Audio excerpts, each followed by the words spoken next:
Welcome, ladies and gentlemen, to the Super Game Brothers podcast. This is a weekly podcast all about the board games and video games that we have been playing, the news in both of those industries, and lots of other fun segments. My name is David, and I'm joined every week by my brother, Devin, who looks like Frodo wrapped in spiderweb over there in his closet. How are you doing, Frodo? She-Love is coming. She-Love is coming. Yeah. Yeah. Is that a girl or a guy? It's a girl, I think. I mean, really? I don't know a ton about the deep lore of Lord of the Rings, but in the video game Shadow of War, because there was Shadow of Mordor, then Shadow of War, Shelob is actually like a female, like human-shaped character for a lot of the game. And you'll talk to her, and then I think she does. I didn't ever finish that one. I need to finish it.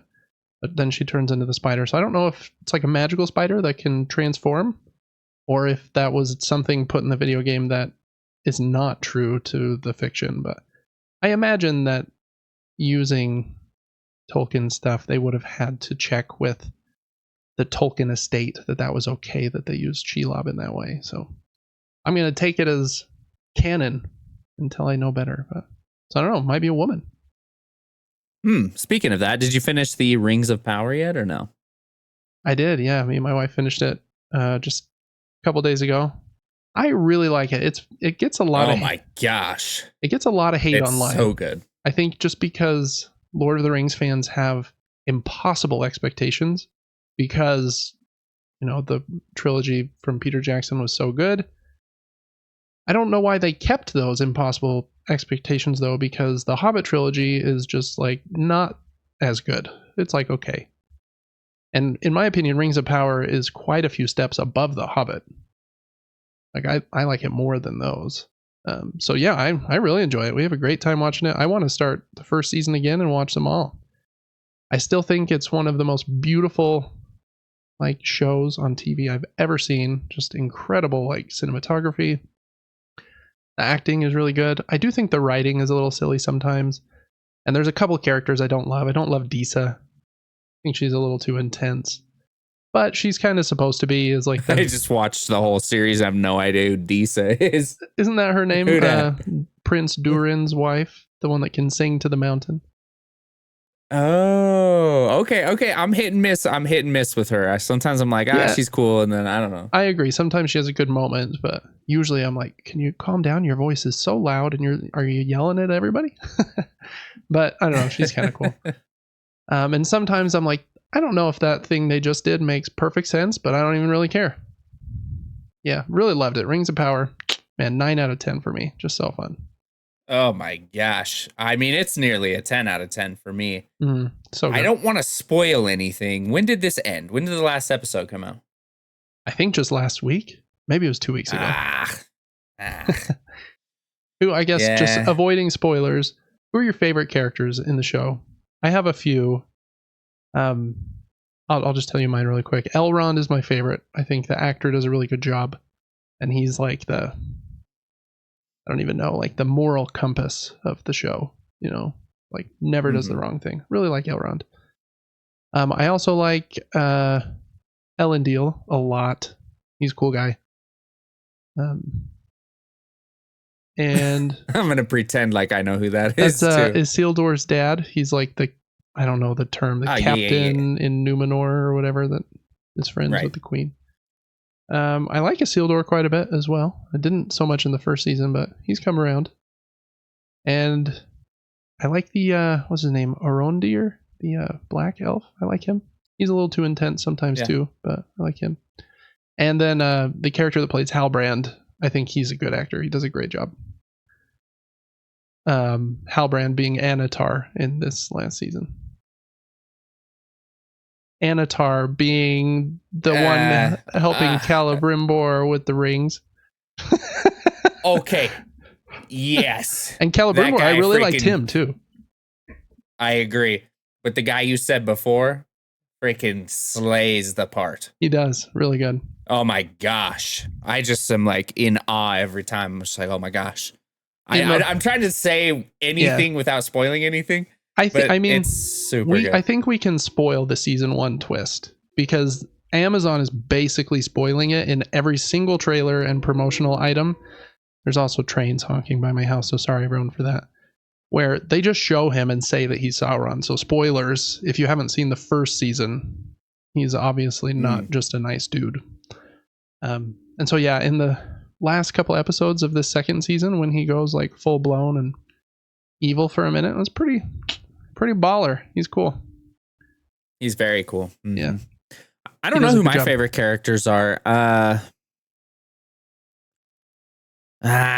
Once again, if I start naming characters, I'll be spoiling stuff.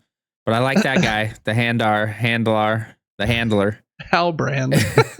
Halbrand.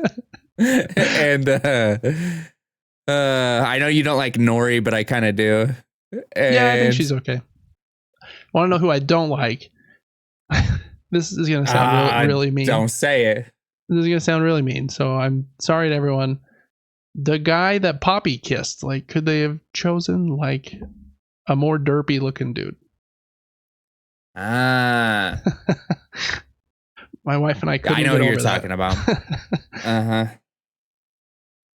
I like Galadriel a lot. I know her personality's kind of weird, but I also think I just like her because she's like super pretty. And I she's like interesting. How like driven she is. Sometimes she's a little overbearing, but she's like, I'm gonna go and do this thing. I'm like, okay, cool. Yeah, everyone should watch that. It's fantastic. It really is really good. I don't know how well this second season performed. I mean, it's been #1 on like their app. But I don't know. Have they confirmed a season 3? I imagine it's got to be huge, right? I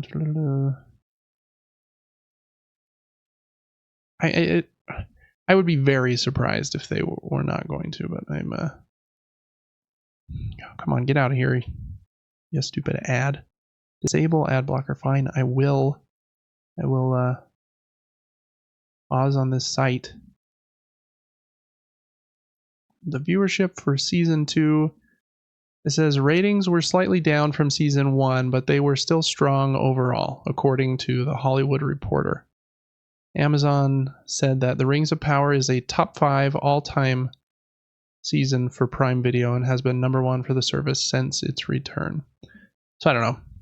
It makes sense that like season 2 would be performing slightly worse than season 1.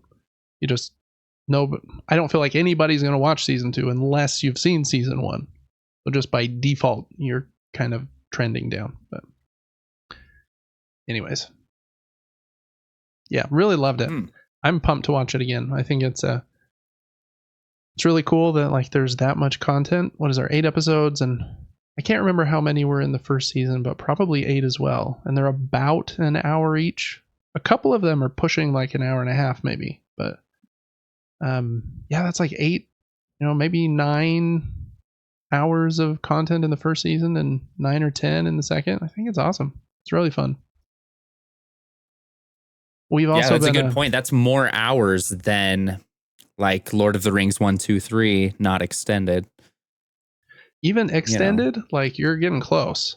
Because like, yeah, we've been watching them extended with our neighbors. I think I've mentioned we're on Return of the King now. And I think Fellowship's about 3 hours.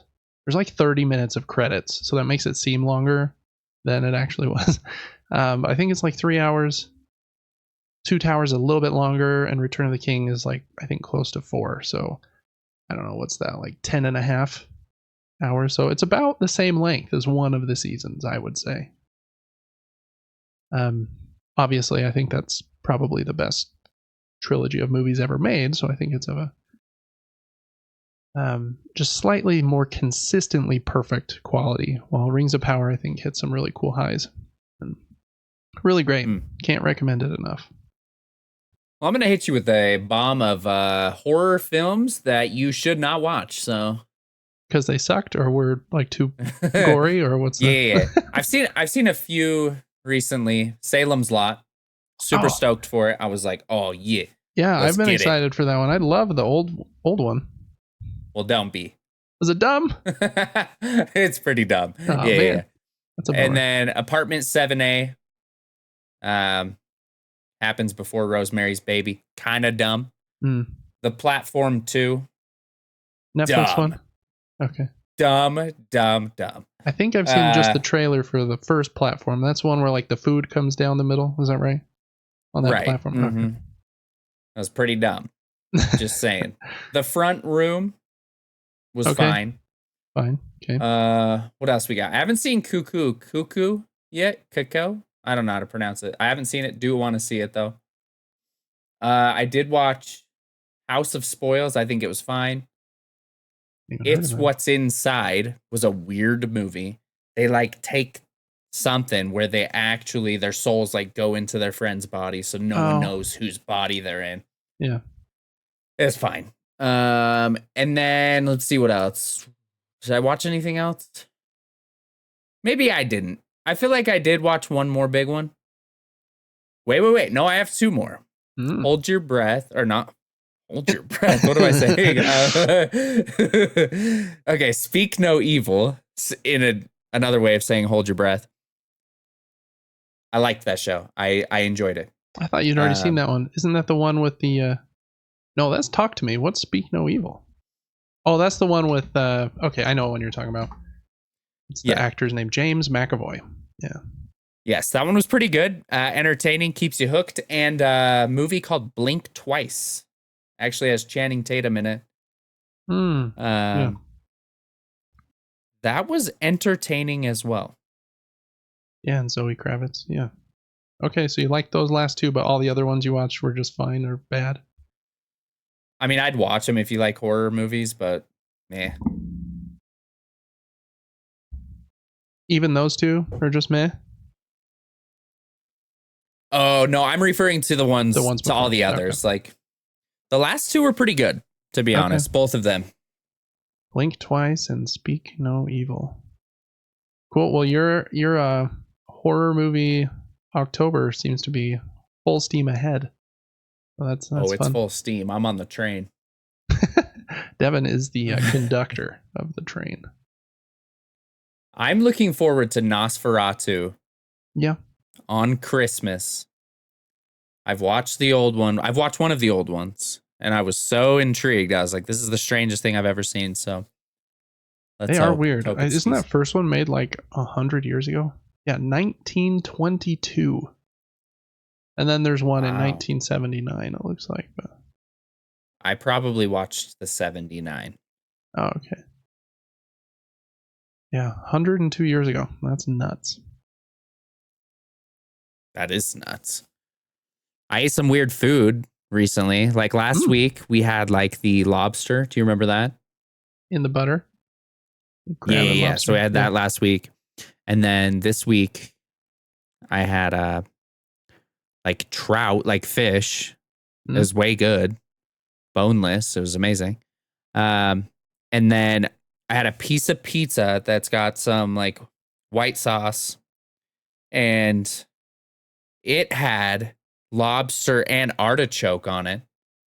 And I don't think I've eaten an artichoke since I was 4. Yeah, I feel like I only eat them rarely too, but they're pretty good. Yeah, I agree.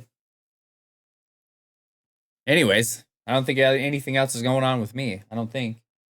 That's fun. Lacey and I were talking just last night about food. Are there any food you don't like?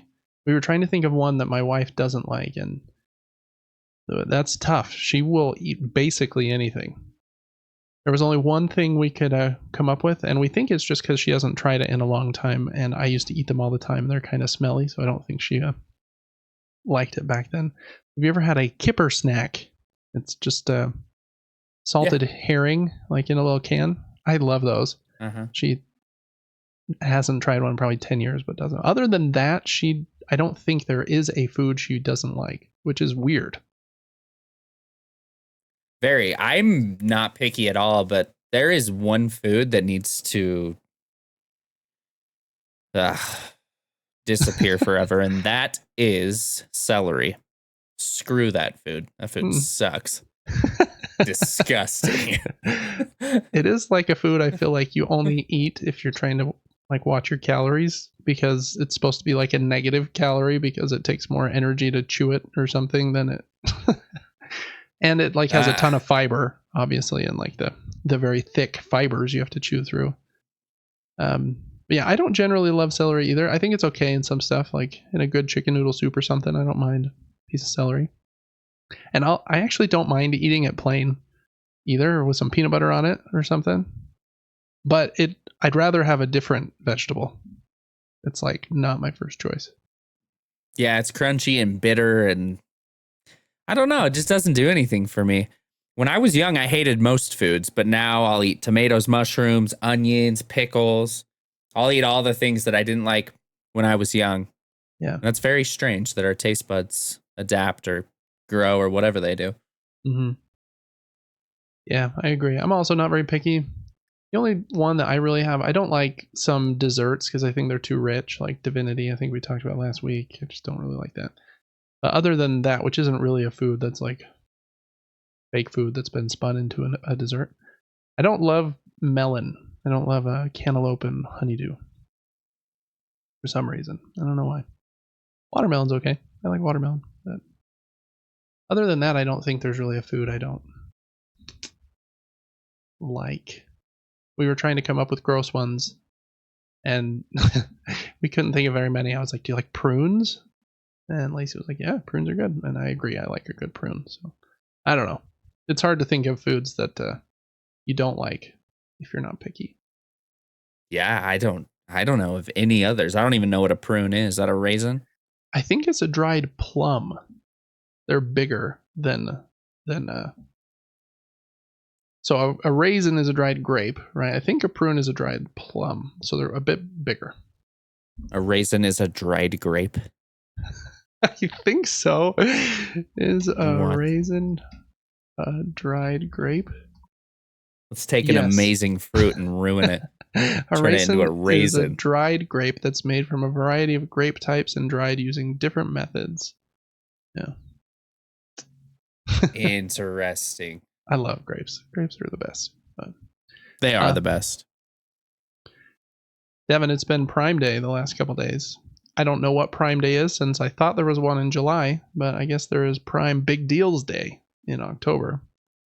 Did you buy anything? Or are you abstaining from the blatant consumerism? Dude, I don't remember what I was scrolling on. I don't know if it was TikTok or if I was on Amazon Prime Video. But 2 different times it popped up and said it's Prime Day. And it said you could click like look into Prime Day or not interested or close. I think if you close it, it's going to pop up again for you. And that's probably why I saw it twice. But no, I haven't. I haven't ordered anything. But I probably should, because I'd like to get like supplements for fitness in bulk. You can get way better deals online. Yeah. I went to a GNC the other day and had to take out a loan. It's crazy. Yeah, it is crazy. I feel bad not shopping at like places like that. But man, when Amazon just like absolutely crushes their price, it's hard. Oh yeah. I asked the guy, I said, hey, I was like, do people buy in here? Or do they come in here and go, nah, I'll see you later. Thanks for the information. Because I've worked retail and I know the prices are way better. He's like, yeah, it happens a lot. He's like, I wouldn't even blame you if you went and did that. That's probably what I would do. I was like, well, do you get commission? He's like, well, if you buy our brand, we do a little bit. I was like, okay, well, I'll just buy from you and waste $40 doing this, I guess. Wow. Look at that altruism and generosity. Yeah, I'm trying to decide if it was worth it. I don't know. That's funny. Cool. Well, yeah, we bought a couple Halloween costumes for kids. And then we'll talk about the other thing I bought, but I think I bought 15 board games, which is too many. But man, I couldn't. Some of those deals were nuts. I got 2 games that are like $80 for like 15. I'm like, can't say no to that. Wait. So you're getting better deals on the items and free shipping? Yeah. Well, we need to change the name. Because Prime shipping means free shipping. If it's Prime Day, I'm expecting free shipping. I didn't know you were going to discount all the items I love. So after this episode, you already know where I'm going. Yeah, no, they have great deals going on. I got so many games for like 50%, 60% off. And we'll talk about them later because we're going to blitz through them in like a little mini blitz. But yeah, Prime Day, got me a little bit. Cool. Well, Devin, we've been chatting here for a few minutes, so let's hop into the show. Like I mentioned at the top, we do this podcast every week. We talk about the board games and video games that we've been playing, some news that's going on, new games that have been announced, and it's generally a fun time. Really appreciate it if you would subscribe to the show on Spotify. Give us a good review on Amazon Podcasts. Amazon's not the right word. Apple Podcasts. And check us out on Patreon if you can. That's patreon.com/supergamebrothers. You can get our show early there and some other perks as well. All right, Devin, let's hop right into the news. Mini nuke. In the first section here, we're going to go over game announcements and trailers. And this first section, I'm very pumped about. We talked last week about how much I'm kind of obsessed with DeVire's games lately. And I guess I should maybe step back just a little bit. The SPIEL convention in Essen, Germany, I think ended over the weekend. So it's the biggest board game convention of the year. Takes place every year and has for the last 41 years. Big deal. At this convention, a lot of new games are shown and even released. And at this convention, DeVire posted an update on, here are all of our games coming out in 2025. So they showed 6 games for next year. I'm very excited about them. So we're just going to read these blurbs and go through these ones kind of quick, since there is 6 of them. But first one I'll take, since it's the one I'm most pumped for. It's called Transgalactica. It's a game from Daniele Tascini, very famous designer. It's coming out in Q2 of 2025, and there's not a lot of details yet other than it has dual layered boards, which DeVire does a lot. Love those. And that gold on the cover is going to be a gold foil print. That's just a cosmetic thing, but that was noted. So, all right, here's the blurb. The Galactic Senate has launched the Transgalactica Decree in order to increase their knowledge and influence beyond the already well-known fringes of the galaxy. Fleets from every planet have been launched to the stars in search of adventure, riches, and hopefully an influential seat in the governing spheres that lie beyond the known space. Transgalactica is a worker placement and engine building game. I love both of those mechanisms.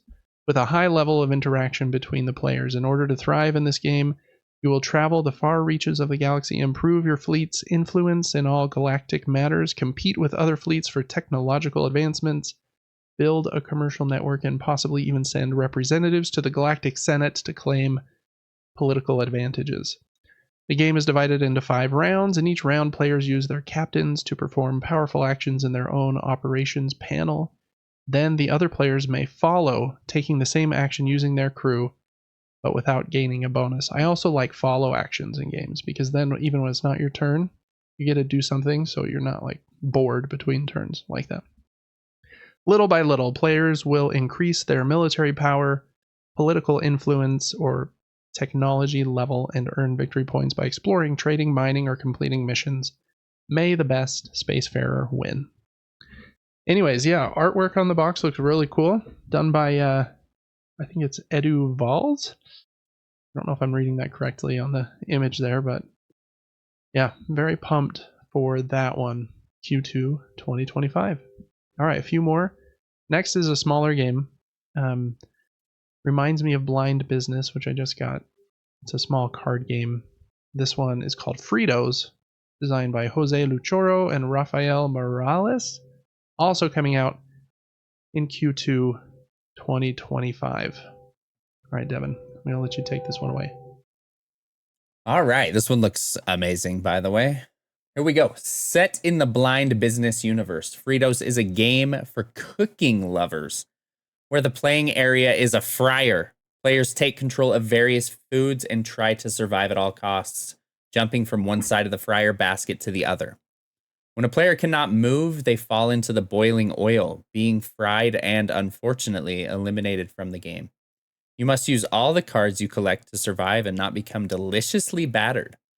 Fritos has 3 game modes: free-for-all, suitable for 2 to 6 players, the mode against the chef, a semi-cooperative version for groups of 3 to 7 players, in which one will be the chef and will try to fry the rest of the players, and team mode, in which 2 equal groups compete to win.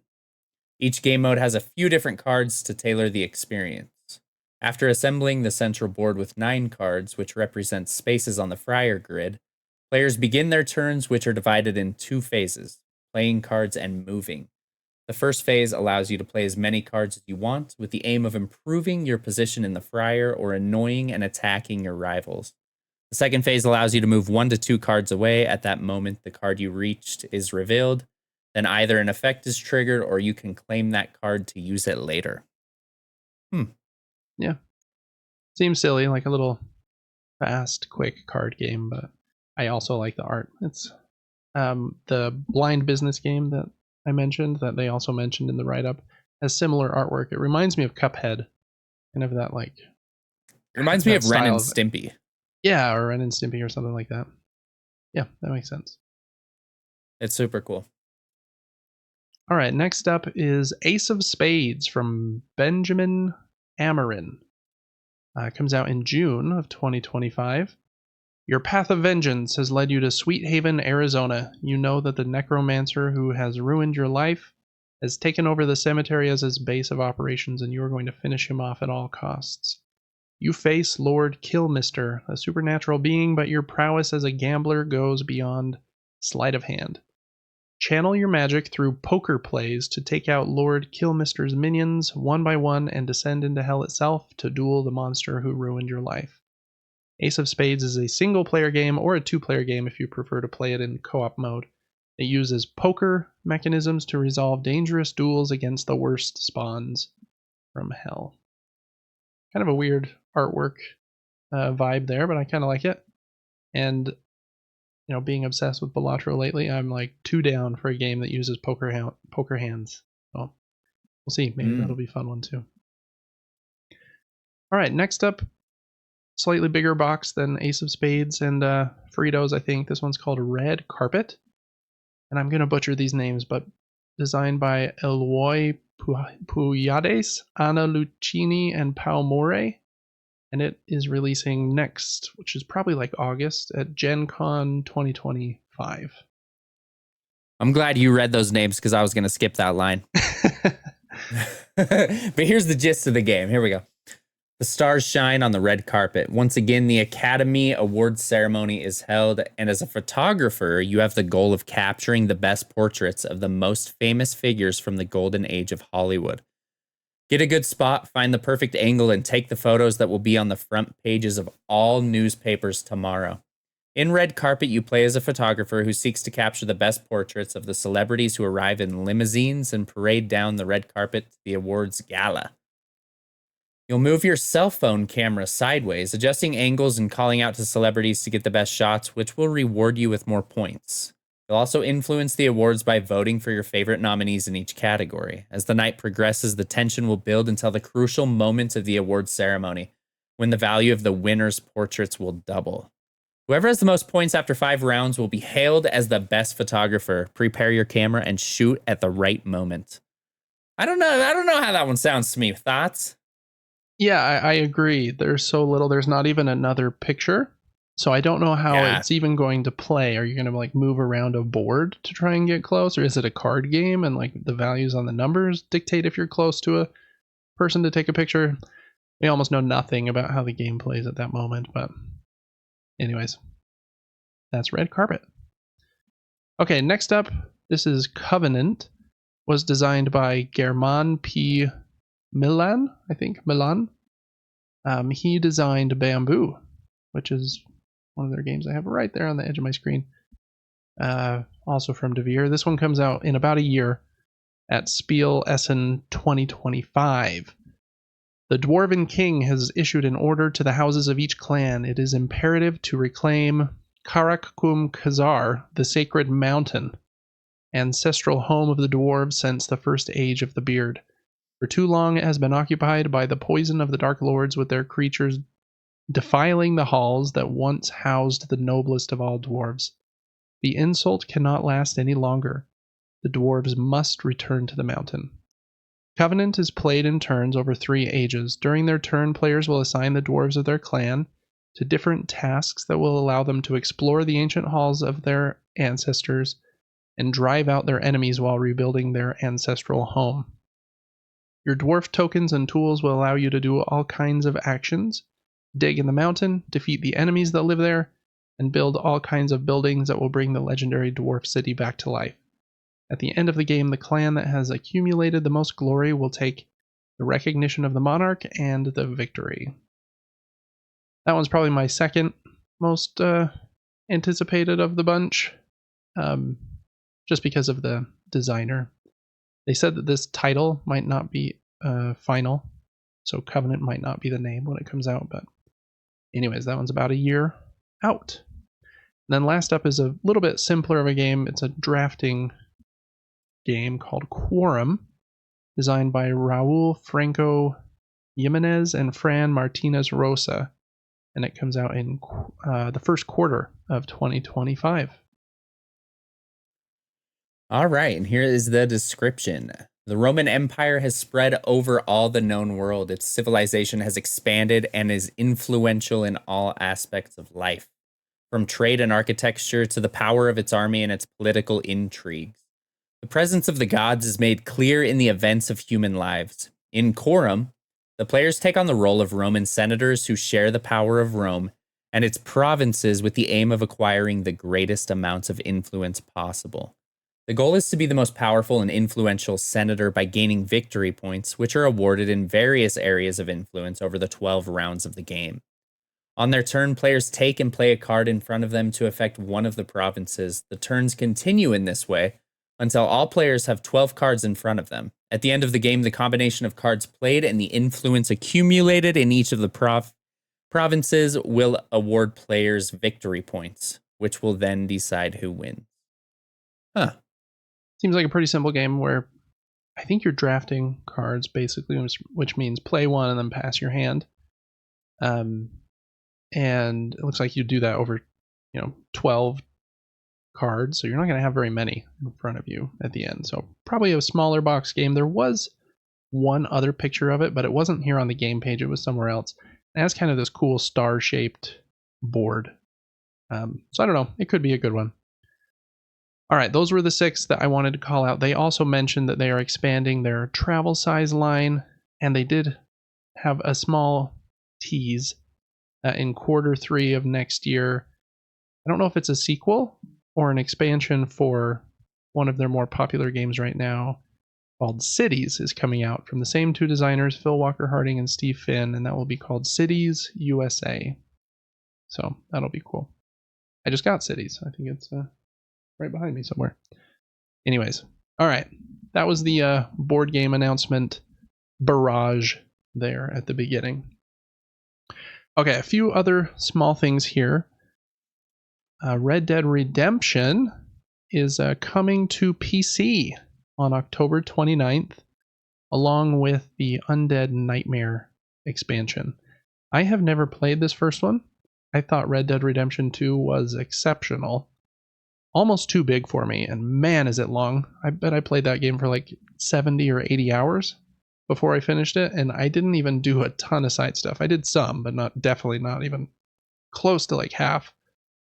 This one I think is a lot smaller and is actually the story as it continues after the second game.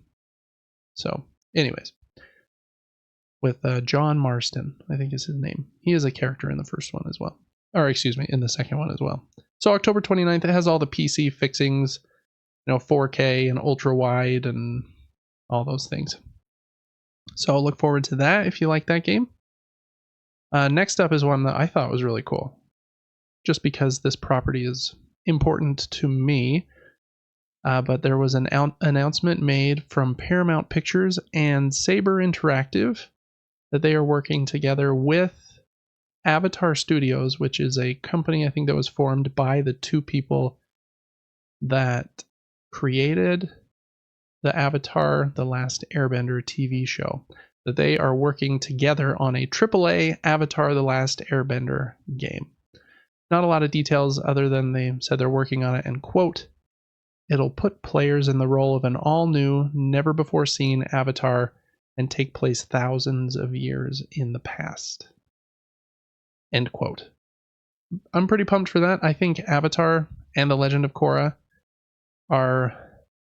they're very excellent. And I think that I didn't even watch them until I was an adult. They definitely, with the art style, kind of get like it looks like it would lean more towards kids, and I think it kind of does. But the story it's just really awesome. It's a great, great show. So recommend that, and hopefully the video game will be good, because there's been a couple Avatar and Legend of Korra video games that have been absolutely awful. So a big one from a pretty well-known publisher in Saber. Hopefully it will be good. All right, next up, Devin, I'm going to have you read this post. Alien Isolation came out 10 years ago, I think this week, which was kind of cool. And this amazing. Was kind of a thank you to fans that they wrote here. All right. To our fans around the world, it's hard to believe that it has been 10 years since we embarked on our journey with the release of Alien Isolation. We started developing Alien Isolation when we had one guiding principle: to create a truly authentic experience that went back to the roots of the Alien franchise, a new story capturing the atmosphere and terror of the original 1979 movie masterpiece. It's been nothing short of incredible to witness your passion for the game over the years and see it reach so many players around the world. Your boundless enthusiasm, excitement, screams, and steely courage in the face of cinema's greatest killer have been profoundly rewarding. Whether you're a nightmare mode veteran or stepping into Amanda Ripley's shoes for that thrilling first attempt, good luck. We wanted to express our deep gratitude. It was a dream project brought to life by a brilliant team, and the reception you have given it over the years is extraordinary. On the 10th anniversary, it seems only fitting to let you know that we have heard your distress calls loud and clear. Today, I'm delighted to confirm on behalf of the team that a sequel to Alien Isolation is in early development. Let's go. We look forward to sharing more details with you when we're ready. Once again, thank you. Until next time. Oh, shoot. Yeah, kind of cool. I saw this post and I was like, oh, it's just like a thank you thing. And then everybody on Twitter was like, holy cow. So yeah, I think that's really awesome. A long time kind of coming, but I feel like that game has had a very slow burn where I feel like it was pretty well liked at launch, but I feel like it's just continued to have more and more people play, where a lot of games kind of have their audience taper off. I feel like its audiences for some reason just gotten bigger. So very, very cool. I think that horror game is excellent. It was almost too scary for me. That alien and his intelligence, moving around the ship, he's hard to plan for a bit. He'll hop in the ceiling and then he doesn't follow the same path all the time and stuff. Very cool idea, but I thought that was cool. Cool call out there. I hope that the sequel will be good. And then next up, last little announcement here is a weird one. This is a new piece of Nintendo hardware called Alarmo, and it's an alarm clock, everybody.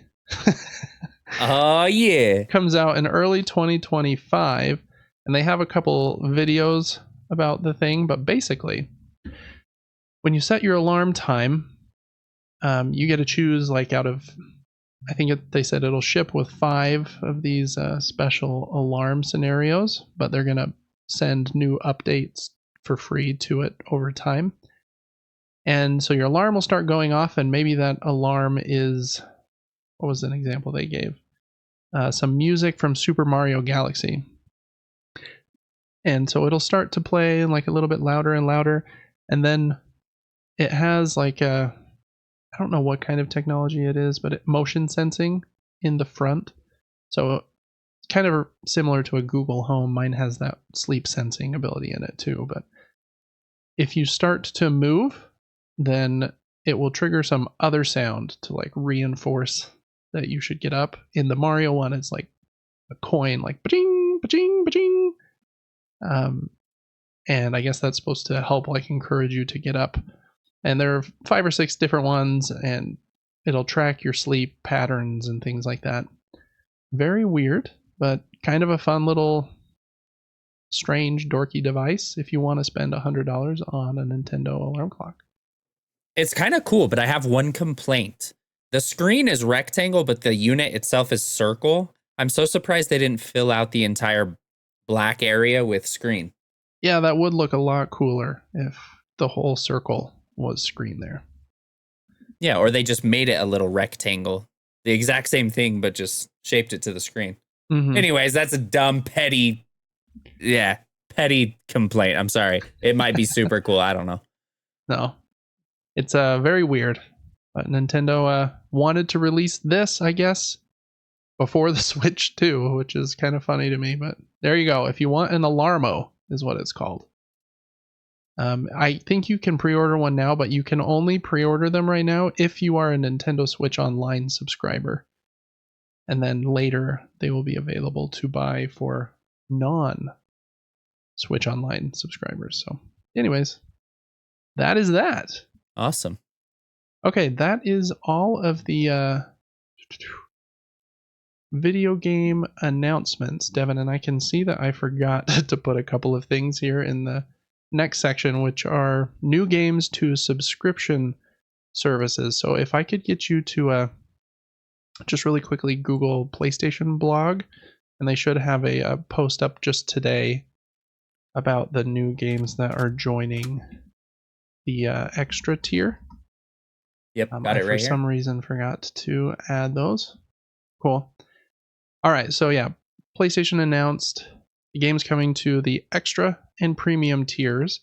They should be launching on Tuesday, I think. Devin, if you click into that post there, we should be able to see what they all are. It looks like the headliner is Dead Island 2, which is cool. I think that came out just a couple years ago and was supposed to be pretty good. Then Grease, Ghostbusters, that Return to Monkey Island, The Devil in Me, and 2 Point Campus seem to be the 6 they're showcasing. But let's scroll down and we should be able to see the full list here. So yeah, Dead Island 2 is the first one, and then 2 Point Campus on PS4 and PS5. The Dark Pictures Anthology, Devil in Me. Did you play that one, Devin? I'm looking at this and I'm thinking, is there one that I missed? Or did I just forget that I played this? I don't know. It says it's the 4th one in the series and the season 1 finale. So that might be the one. That might be one you haven't played. That'd be crazy. I'm not a huge fan of those. I thought Until Dawn was like okay, but yeah. Yeah. All right, and then it's a good game to stream. Yeah, it probably would be. Everyone's like, "Oh, make this decision," or "You suck. You killed all the characters." Right. Yep. Yep. Totally. Gree is a very very pretty artsy indie game. The company that made it, their new game is called Neva, and I think it comes out within a month, I believe. So makes sense that this would be on there right now. Yeah, Return to Monkey Island on PS5. And Ghostbusters Spirits Unleashed. It's a multiplayer game, it looks like. Then Firefighting Simulator The Squad. I haven't heard of that one, but there you go. If you want to get together in a firefighting squad. Overpass 2. Looks like kind of a off-road ATV side-by-side racing game or something. Tour de France 2023. And Tom Clancy's Ghost Recon Wildlands. Can't remember which, but one of those Ghost Recon games is supposed to be pretty good. Okay, then on the premium tier, they have a PSVR 2 game and a couple classics. The Lost Clockwinder is the PSVR 2 game. It looks like you are like building assembly lines and contraptions. I've never actually heard of that one, but Free is good. And then Dino Crisis for PS4 and PS5. I've never played a Dino Crisis game, but I think it's kind of like Turok, if I remember correctly, where you have to shoot the dinos. But we'll see. And then Siren, which I believe is also a horror series. Kind of similar to like Silent Hill or something. The team that made Silent Hill maybe made Siren after they made Silent Hill. Let's see. Team Silent is now defunct team that made Silent Hill. No, maybe not. Siren game series. They were published by Sony Computer Entertainment and developed by Project Siren. I don't know. Anyway, some kind of horror game where you're holding the camera. All right, and then one more, it looks like. R-Type Dimensions EX. I think R-Type is a, what are they called? Like a shmup. A side-scrolling one, I believe. Basically, you're in an airplane shooting bullets, Galaga style. But I think it's horizontal instead of vertical. All right, that is all of the games on Extra and Premium. Okay, we talked about the Game Pass games last week, but there was one little weird perk here. I guess it sounds like the deal might only be available in America, but if you have Game Pass, you can get 2 kind of spooky Halloween movies for free, and they are Saw and The Devil's Rejects.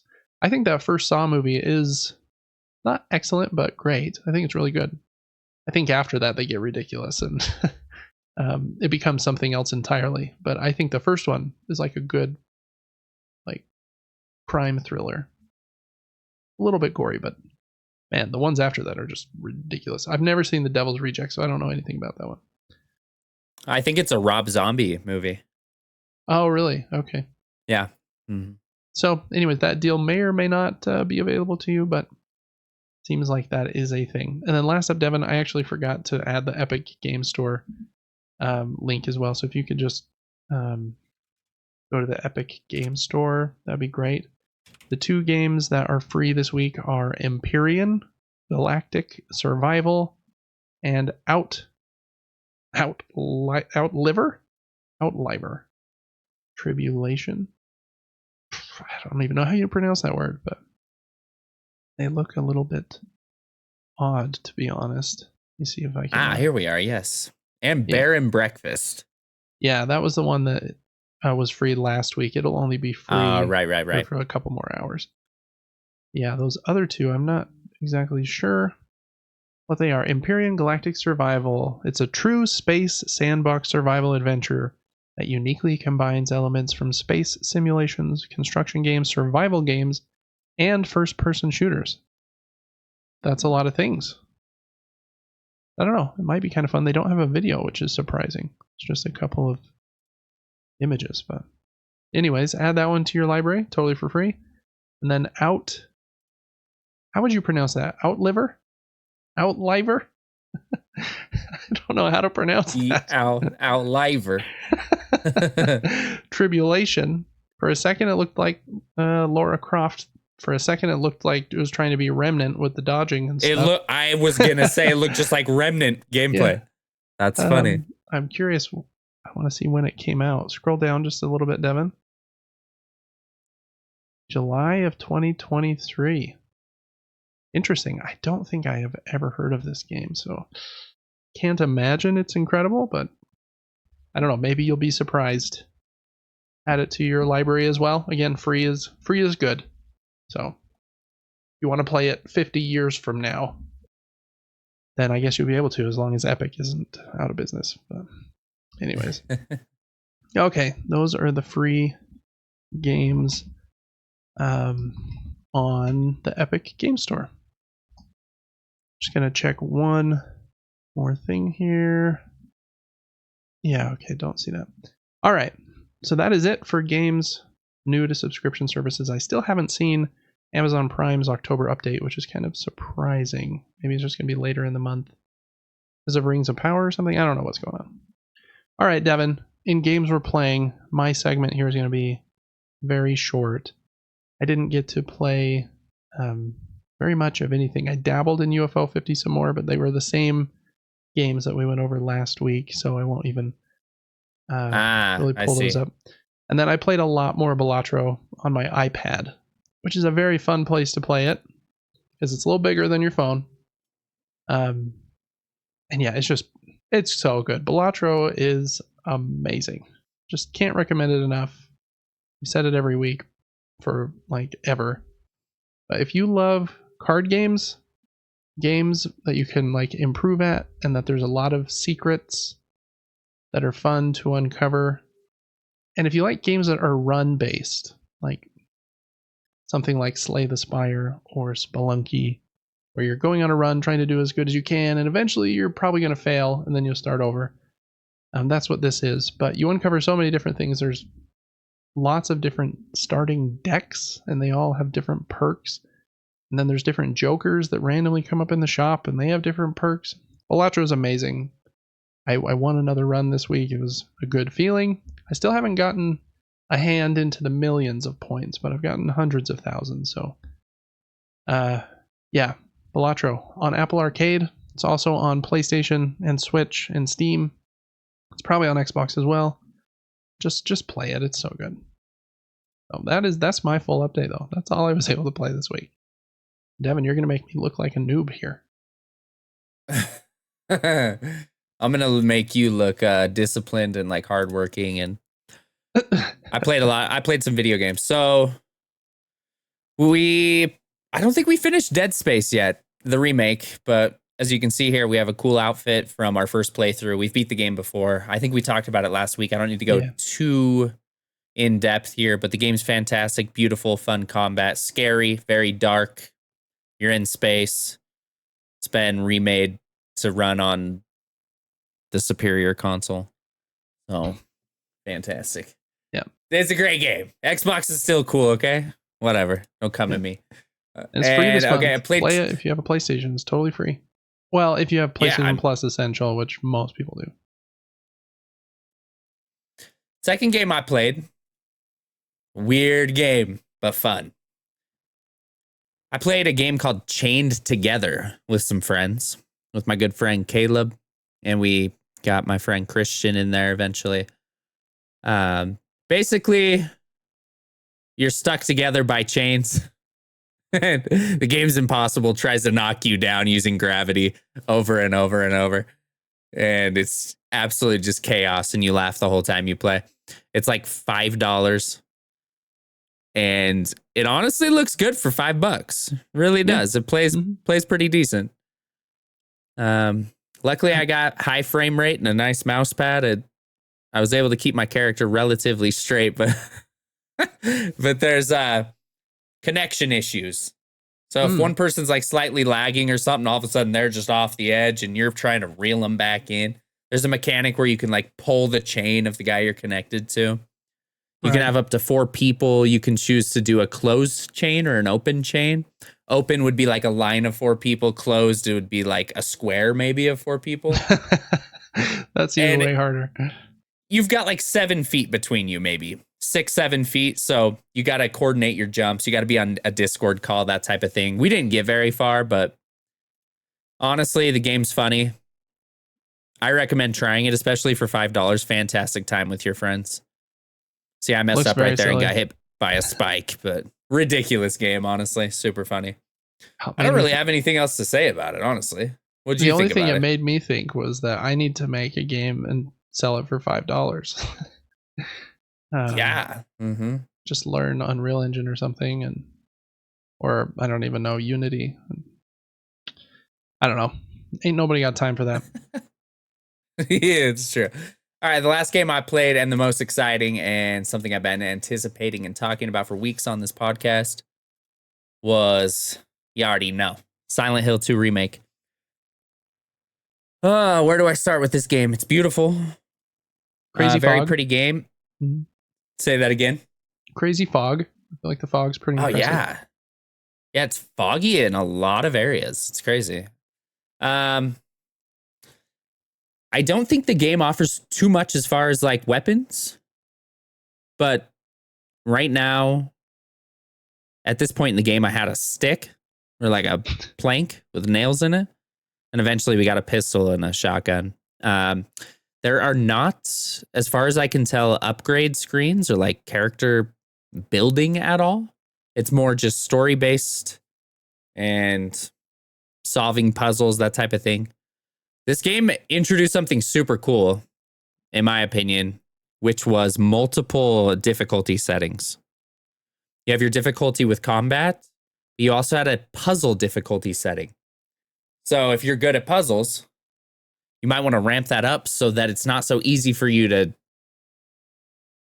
just blast through puzzles. You know, the puzzles we were doing made absolutely no sense. It was like reading Shakespeare to try to get the answer. But the game's hilarious, honestly. It's very Resident Evil reskin in a way. It's you're low on ammo, you feel weak, you feel slow. Third person.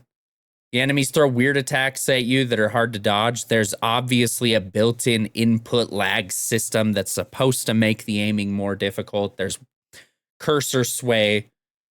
But that's how the game's supposed to be. If they made this like Call of Duty where aiming was so simple and quick flicks, I mean, it wouldn't even be fun. So it's super suspenseful, very dark, an amazing map system.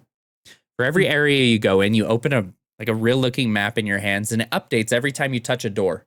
It'll say that door was locked. Everything you do is updated on the map without you having to click into something.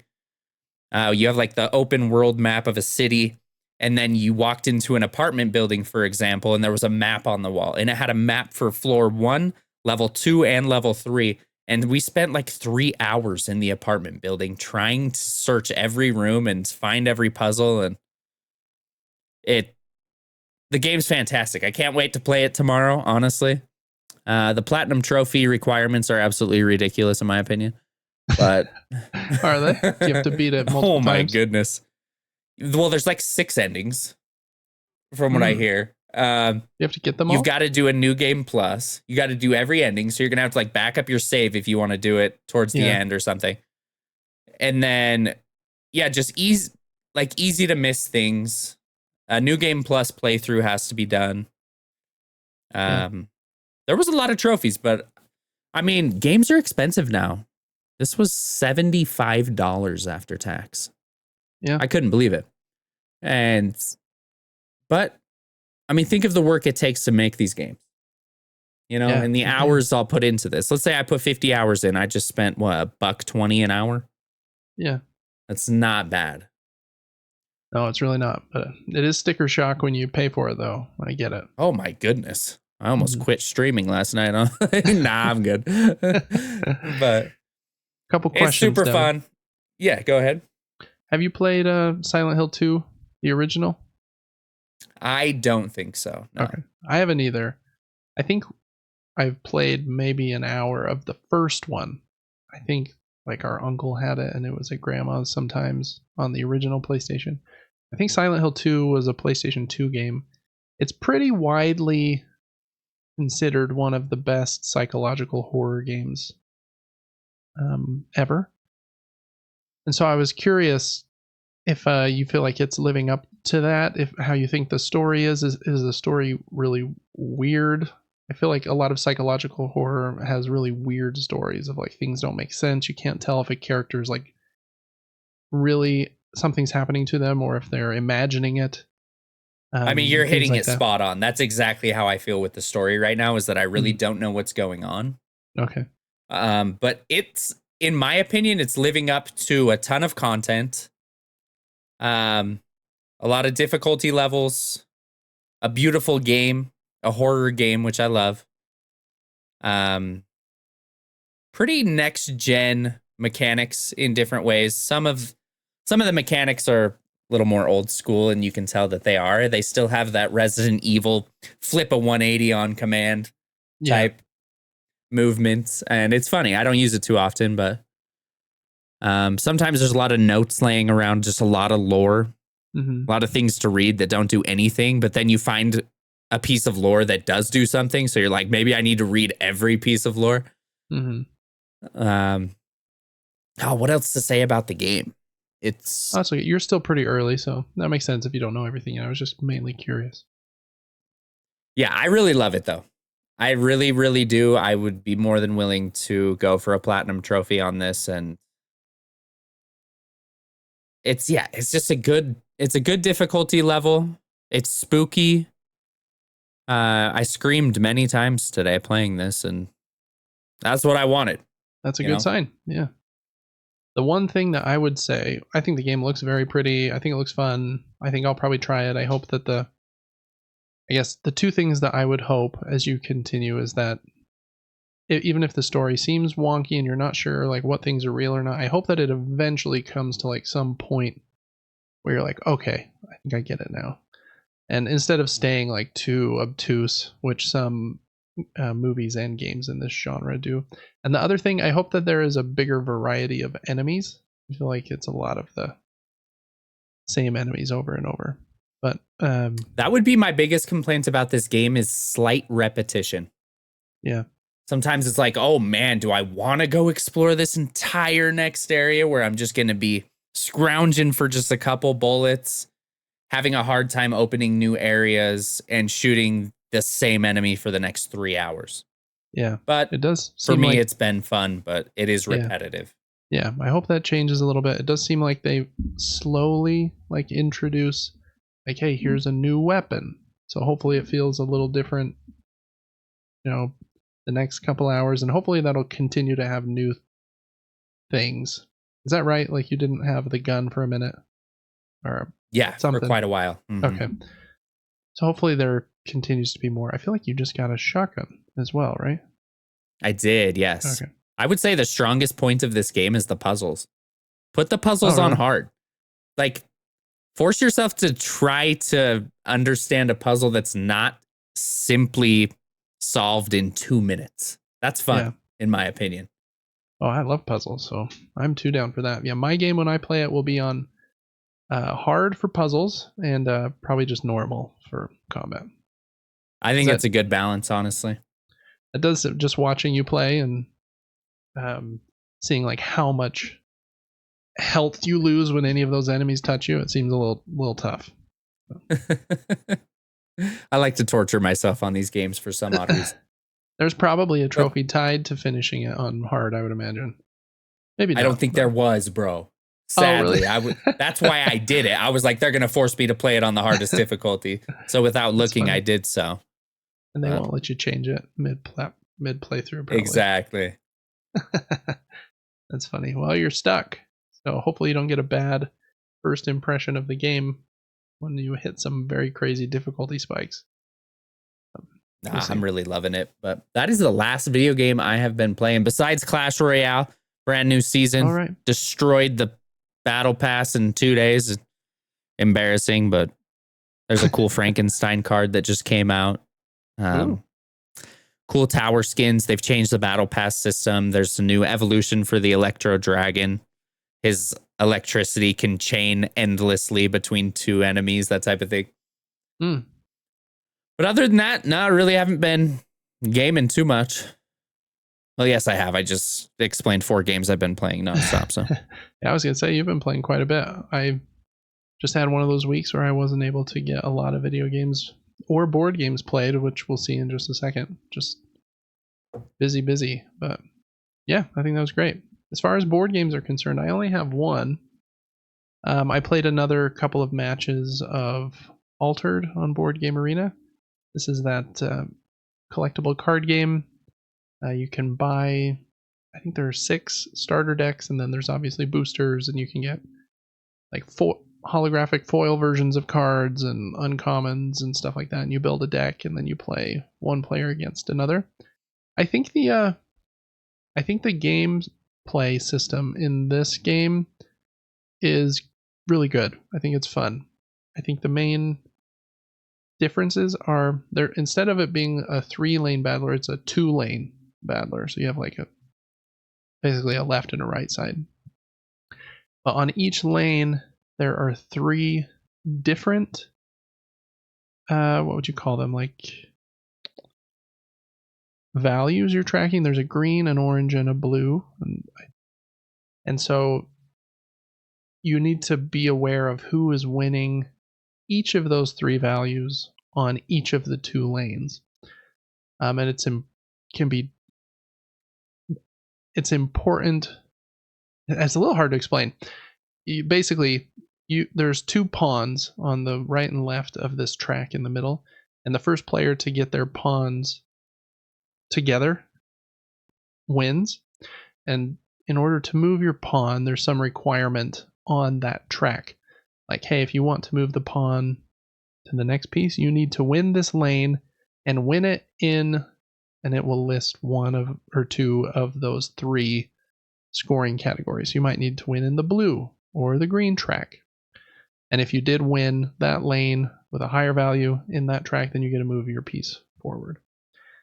And so it's kind of unique in that way, where you can be at different spots in the track, just in like that image there, where the player on the far side, their piece is on kind of the orange mountainous looking region in the middle, and the player on our side, their pawn is 1 to the right. So they're trying to win different values there to move forward into the next spot, because they're not on the same ones. I didn't explain that very well, but there's 3 different current scoring values you're keeping track of on each lane, which is a cool mechanism. And then other than that, after each round, or hand, I guess you would call it, where you've played your cards out, you're out of, what do they call it, mana, like action points, and so the round is over. Then whoever did win and meets those requirements gets to move their pawns, and then your cards get bumped down to this middle section called like the bench. It's not called the bench, I forget what it's called. So your cards don't just go like to the lanes and then discarded. They're to the lanes and then to this bench area in the middle, and they can be redeployed from the bench. But every card you play has this is a good image, Devin, here. At the top left of the card, it has 2 different costs. The top one is the cost in mana to play it to the lane from your hand, and then the value right under it is the mana to play it to the lane from the bench. So they have different costs, and you can it's a little hard to explain just in words, but there's ways that you can like move cards around. Maybe this card's really expensive to play for my hand, but it's not very expensive to play it for my bench. But if I had a different card that would let me play something straight to my bench, so it doesn't have to go to a lane first, then that's cool. Get to pull that off. So because of that, like cycling of basically a card can be played up to twice before it's in the discard pile. It would go to a lane, to the bench, and then potentially back to a lane. And then after it goes to a lane from the bench, it gets this like expired token put on it, so it doesn't go back to the bench again, and then it would be discarded. So since a card can be played twice, it's this weird kind of push-pull of, okay, I know you just played that, it's going to be in your bench. How do I stop you from hurting me with that card you just hurt me with? I really like it. It's fun. I don't know how well the game is doing. I think there's a lot of kind of unproven things with the game. Like, is it a sustainable model, or do people care about the world? I think the artwork it looks good, but I don't have like a tie to like the characters at this point. They're just kind of some, I don't know, fantasy looking. They look like Overwatch dudes, kind of, in my opinion.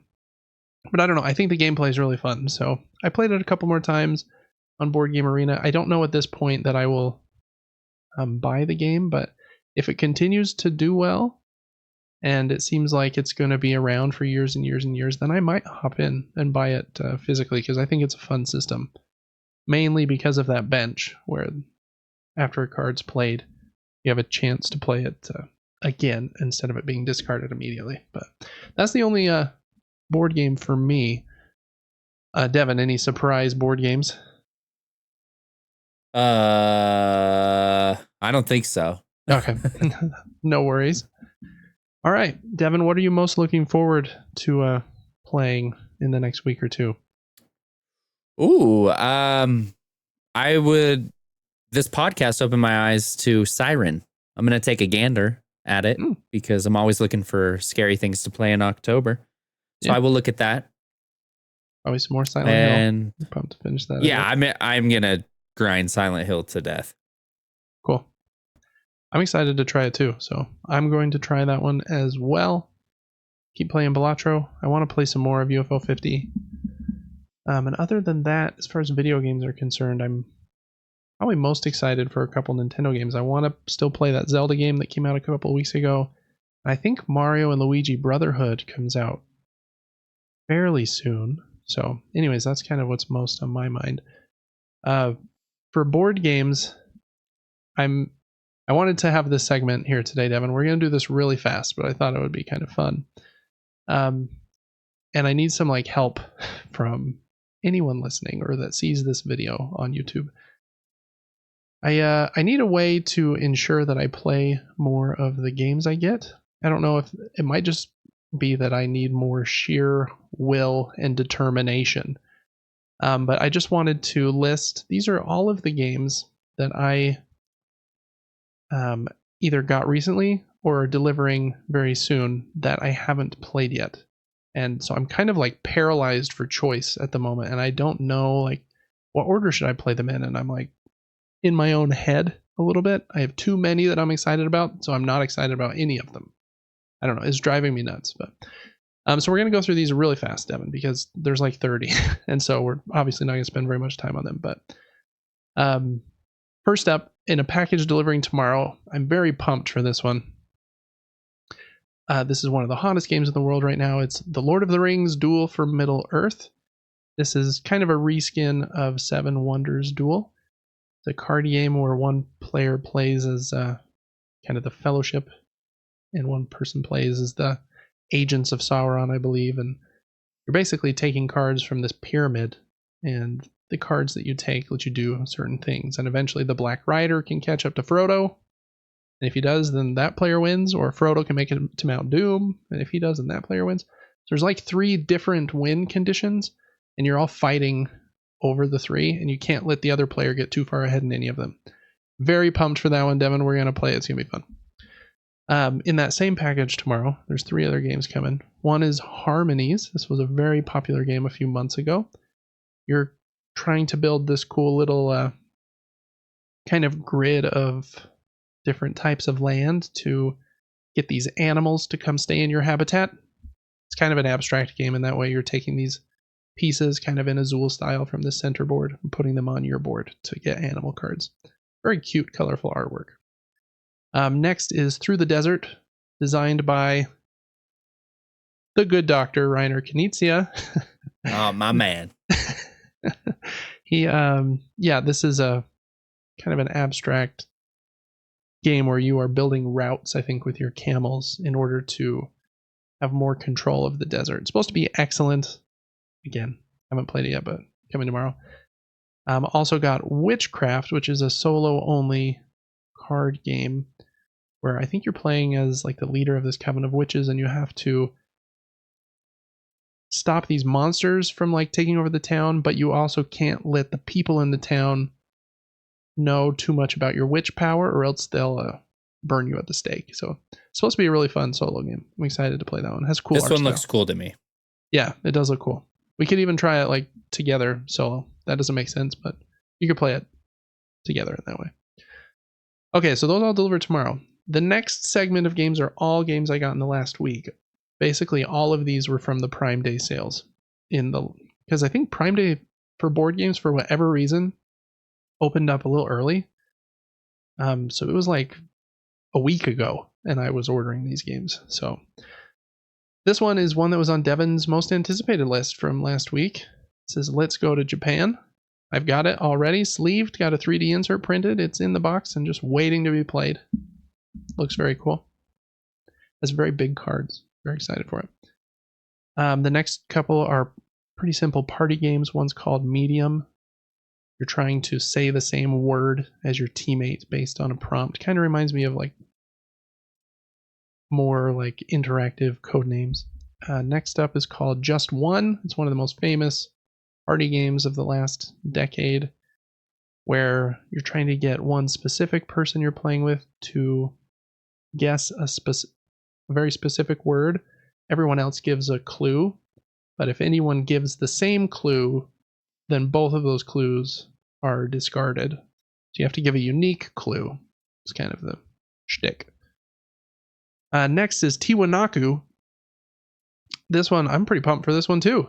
This is a deduction game. It has this really cool dial. You'll have to find the dial if you can, Devin. You're moving your character on this grid, trying to figure out what land type and crop type go in these different areas. And then you'll make a guess at different parts. This is the dial, yeah, here, Devin. And there's those two windows. And so you'll go to a spot and say, I think at this spot is this crop type or this type. And based on the row and the column you're in, you rotate that disc that you've put inside the dial. And then you'll open one of those windows and it will tell you what should be there. So it's a kind of a logic, but like a crossword puzzle made into a board game with this dial that knows all of the answers. Really cool. Wow. But excited to try that one. Spotlight is a brand new game. This one I got mostly to play with my kids, but it has this cool kind of board where you can't see everything. It has like this dark paper underneath it. But then you put this little flashlight paper underneath it that has a white segment. And so you can see everything in your flashlight segment. And you flip over a card. It says to like find as many of these as you can. And everyone has like 30 seconds to find as many as they can. And if you guess the right number, I think you win. Or you can also play it cooperatively or whatever. But cool little Where's Waldo like game there. Next is one called Quicksand. This is a cooperative game where you're flipping over sand timers. And together you're just trying to make sure none of your sand timers run out. So it'll be my turn, I'll play a card, and all the sand timers on an orange tile will flip and move to the next one.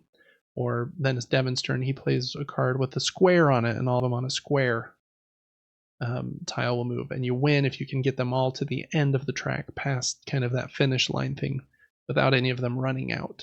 So it's supposed to be kind of fun. Ancient Knowledge, I think you'll love this one, Devin. It's very much a card-based game with a big deck of unique cards.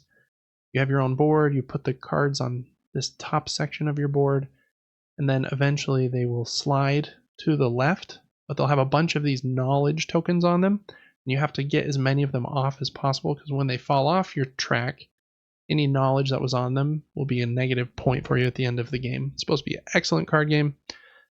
Next up, another one I got to play with the kids. This is there's a lot of games here, Devin. Is called Dive. You look down through these translucent boards, and you have to make a guess, like how many levels deep is that shark? And you're like, you have to make sure you don't mess up on the shark and the not a shark side of your discs. Then you can assign more points to ones you're more sure of in order to get a boost from the turtles and stuff. It's supposed to be a pretty fun, push your luck and depth perception game, literally, because it's a stack of like 30 translucent things you're looking through, as if you're looking down through the water. Again, kind of a kid's game there. But next is one called Monumental. Again, this is like a $70 game I got for like $14. Doesn't make any sense.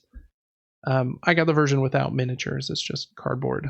But even so, it has like 300 cards in the game. In this game, you make a grid of 9 cards, and then you choose a column and a row from your 3x3 grid. And you got to activate all 5 of those cards that are in the column and the row.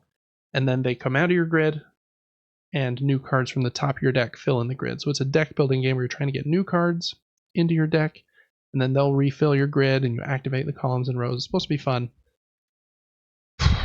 Next up, the one called Pendulum. This is from Stonemaier Games, who makes very pretty games. And this is a Euro game that has sand timers in it, which is very unique. And where you can put your workers is based on where the sand timers are. And there's 3 different sections that have like a 45-second or 2-minute or 3-minute sand timer. So you're trying to be efficient with like what actions you're doing. And you have to maybe wait for the purple one to be able to flip, but then you need to hurry and do this before the green one comes over. Kind of a weird game that, again, yeah, was just on an Uber sale, and I've wanted to try it for a while, so there it is. And then 2 more.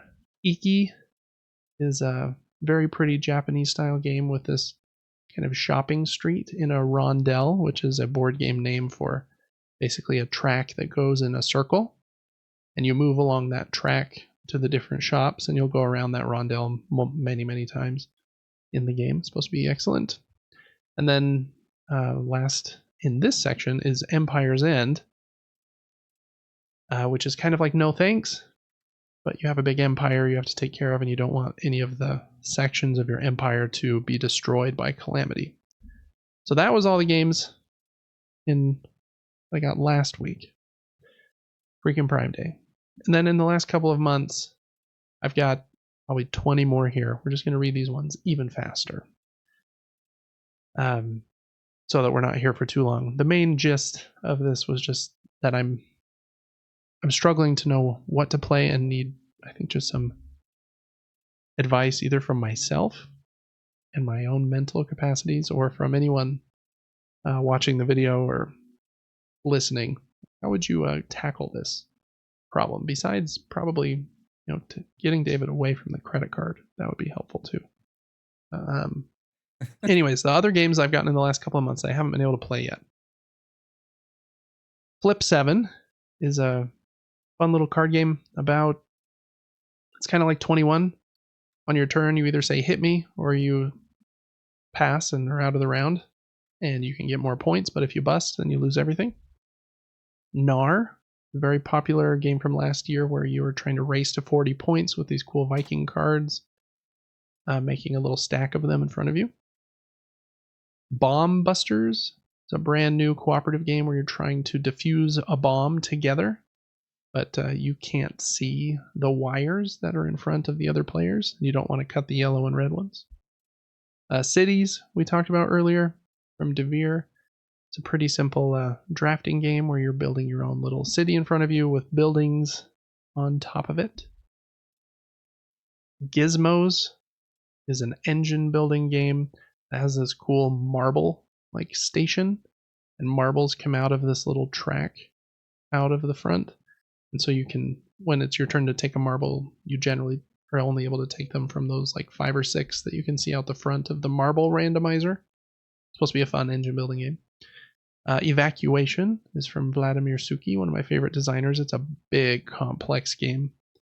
Just haven't been able to play that one yet. It's about evacuating all of the people from a dying planet to a new one and kind of restarting life there. It was very popular last year. Nimalia, a small little card game that's supposed to be a fun little card laying game where you're overlapping cards in order to build like the best little animal, habitat. It's supposed to be very fun. Dabawala, kind of a polyomino game, but it has a second phase. Or I missed one, didn't I? I missed a whole bunch. I skipped up like 6. You skipped like 6. Yeah. Okay, we'll go back to Dabawala.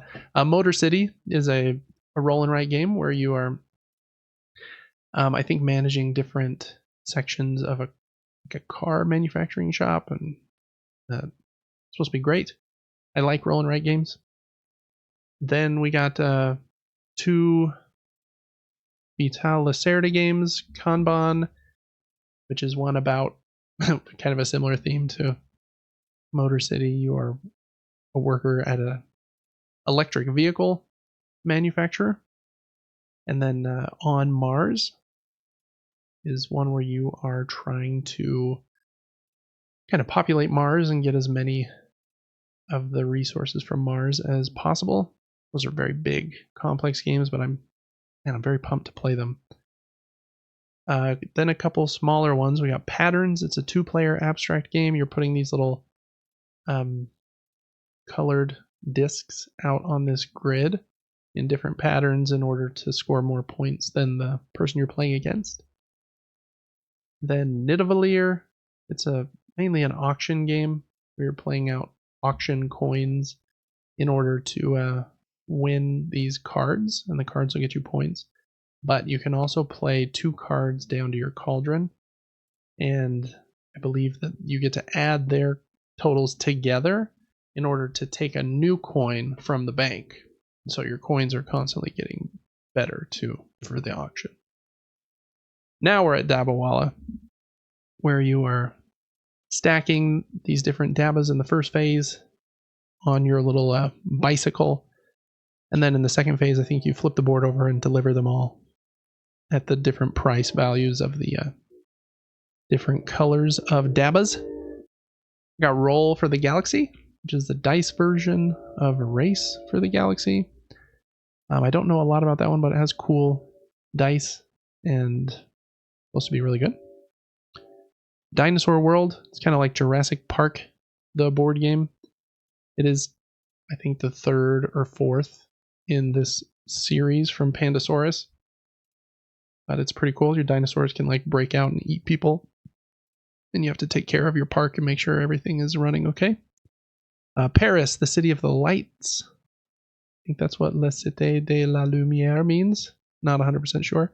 It's a 2-player game. You're trying to, kind of an abstract game. You're putting out tiles in order to control more of the street. And then you have a second phase where you put out tokens on top of those tiles. And you want to get yours next to the lanterns. Has a bit more to that. That was a simplified version. But A Fall of the Mountain King is a bigger meteor game where you're trying to I'm trying to remember if it's, I think you play as, what are you? I don't think you're dwarves, are you? Maybe you are. And you're trying to defeat all of these trolls that are like storming into your cave, but also do it better than everybody else.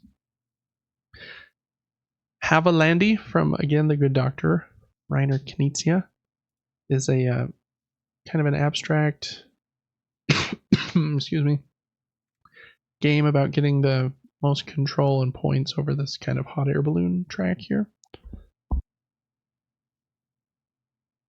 I've been talking too long. My cough's coming out. Age of Innovation is a very big game. It's a sequel of sorts to Terra Mystica. You have your own race and type of people, and you're building out their civilization over the land. Pretty complex, but very, very well loved. Under Falling Skies is a solo game. It's kind of like Space Invaders, the dice game. You roll dice and you have to protect the world from these alien ships that are coming down from the top of the board. Supposed to be a great solo game.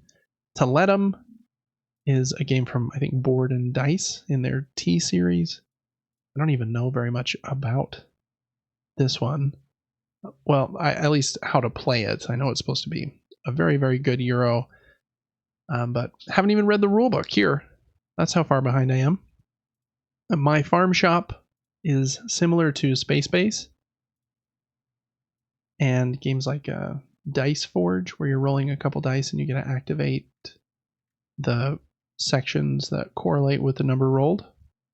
Search for Planet X is a deduction game where you're trying to find this planet X. Yeah, I don't even know exactly how the deduction works in that one, but you're deducing things on your little paper behind your shield there. A Railroad Revolution is kind of a bit meatier of a game than something like Ticket to Ride, but kind of similar vibe. You're building your like railroad company from one side of the country to the other. Ganymede is an engine building game. Kind of some people that I've trust online say it is somewhat similar to Splendor in its ramp or engine building ramp. I like the sci-fi art in this one though. Pretty cool. And then last up, a solo game called Reckland Run, which is in Renegade Game Studios what do they call it? The solo hero series. So similar to Proving Grounds and what's that other one called? Warp's Edge. So I wanted to play that one too. Anyways, I meant for that to be a short exercise in me just kind of listing them all. But as far as what I'm most looking forward to in board games, I have too much to play. So I think the two final thoughts I have here, I'm going to try to not order any new games for the foreseeable future, which will be good. I have been trying to only get new ones when I have purged something so that I stay at somewhat of an even kind of dollar amount. But I think it is time that I play through the Shelf of Shame. So anyways, if anyone watching has any comments on how they have conquered their Shelf of Shame, I would love to hear about that. But that is going to end this segment so that I don't talk too much more about games I haven't played yet and feel bad about myself. All right. Now we're in the news, which is very short, so we'll be out of this section pretty quick. Quite a bit of news from Halo this week. They released kind of a video called A New Dawn. Halo Studios, I think is what it says there. Basically, 343 has been renamed Halo Studios. I think some of their leadership had already left after Halo Infinite. I think her name was Bonnie Hunt or something. I can't remember. I haven't played Halo in a while, but anyways, that was one of the main points, the renaming. The second one is Halo is changing engines. It will no longer be in 343's Slipstream engine. They're moving it to Unreal Engine. And so they have a couple clips in this video. I think one towards the end of the video, Devin, where they show Master Chief in Unreal Engine. It's just kind of a very short teaser, but that was one of their announcements here with the game change, is that they're moving to an engine that will make it easier for them to just focus on making good Halo games instead of having to focus also on building their own engine. The weird other third detail is a third-person mode is coming to Halo Infinite in November. And they have a little teaser here, and it says it's still a work in progress, but what a weird-looking thing. Very strange, yeah. Yeah. I don't know. It's probably good for at least this to exist, I guess, so that Halo can continue to have a bigger audience. I love Halo. I think it has like a very unique feel when you're playing. A lot of the comments to this post though with this video were, "Yay, I'm so excited that Halo has become Fortnite." Because watching it in third person here, it does make it kind of look like that, which is weird. But anyways, Devin, before we talk just a little bit about these Halo details, how much experience do you have with Halo? Have you played any of the more recent ones? I played quite a bit of Infinite for a while. Okay. Did you play just multiplayer, or did you also play the campaign? I think I did both, but I've done more multiplayer. I got pretty decent at that actually for a time. I was like, I understand the grenade sliding and jump strats of this game now, and the importance of headshots and that type of thing. Yeah, Halo's multiplayer, man. I feel like it has been rock solid for decades, and like such a fun. Like even in the first ones where like there's not sprint, which is weird, but you just kind of like learn to get used to it. Like, okay, I know how fast my character can move, and I understand like the gravity level and how high I can jump, which is very high. At least in some of the maps and stuff. Yeah, fun multiplayer mode. Halo was like, man, it was the king for a while. I loved Halo 1, 2, and 3. And then I didn't mind the campaign of Halo 4. I thought it was good, actually. I know some people didn't, but I, at that point, was kind of beyond Halo multiplayer. I really just, well, we'll get to that point in a minute, but so I haven't played Halo 5 or was there 6 or did it just go 5 then Infinite? I can't remember. I'm not sure either. Yeah. I think the main reason is just because I haven't had an Xbox in so long, because Halo has been like the biggest bummer to me to miss out on. There are a lot of people online with Microsoft's recent changes and, you know, them putting games everywhere and on PlayStation, who think that this change to using Unreal Engine means that their next Halo games are going to be on PlayStation. I don't know, but that could happen. But I feel like if Halo comes over, then I feel like that's kind of the sign of the end, because I feel like Halo would be their most like important and respected item. And so if they're going to send that one over, I feel like everything's coming. So I don't know. That'll be interesting to see. I would love for it to be on PlayStation just because I want to play them. Yeah, right. Really, exactly. But I do think them putting it on PlayStation just kind of really cements like their business model that like we don't have any games that are only on our platform, which is fine if that's what they want to be. They will probably make a crap ton of money doing it, so maybe that's for the best. But anyway, some weird Halo news. I think Unreal Engine 5 will be good for Halo. Halo has such a special place in like my early teenager heart. I hope that it can stay around and be relevant, because I feel like Halo Infinite had a little bit of a splash, but then it's kind of had some bad moments and a lot of fall off. Yeah, so I just hope that it doesn't just slowly diminish. But there's probably a lot of people my age who have the same thought, and if there's a good one, I think everyone will come running back. So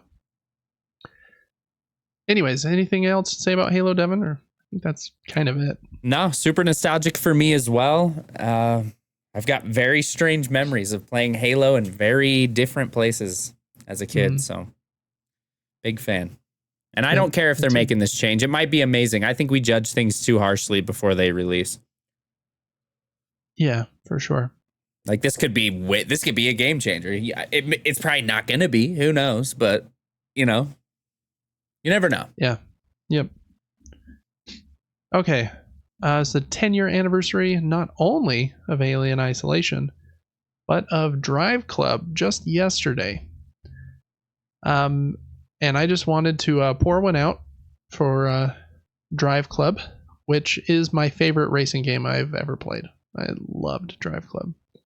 I think it still has the best weather physics.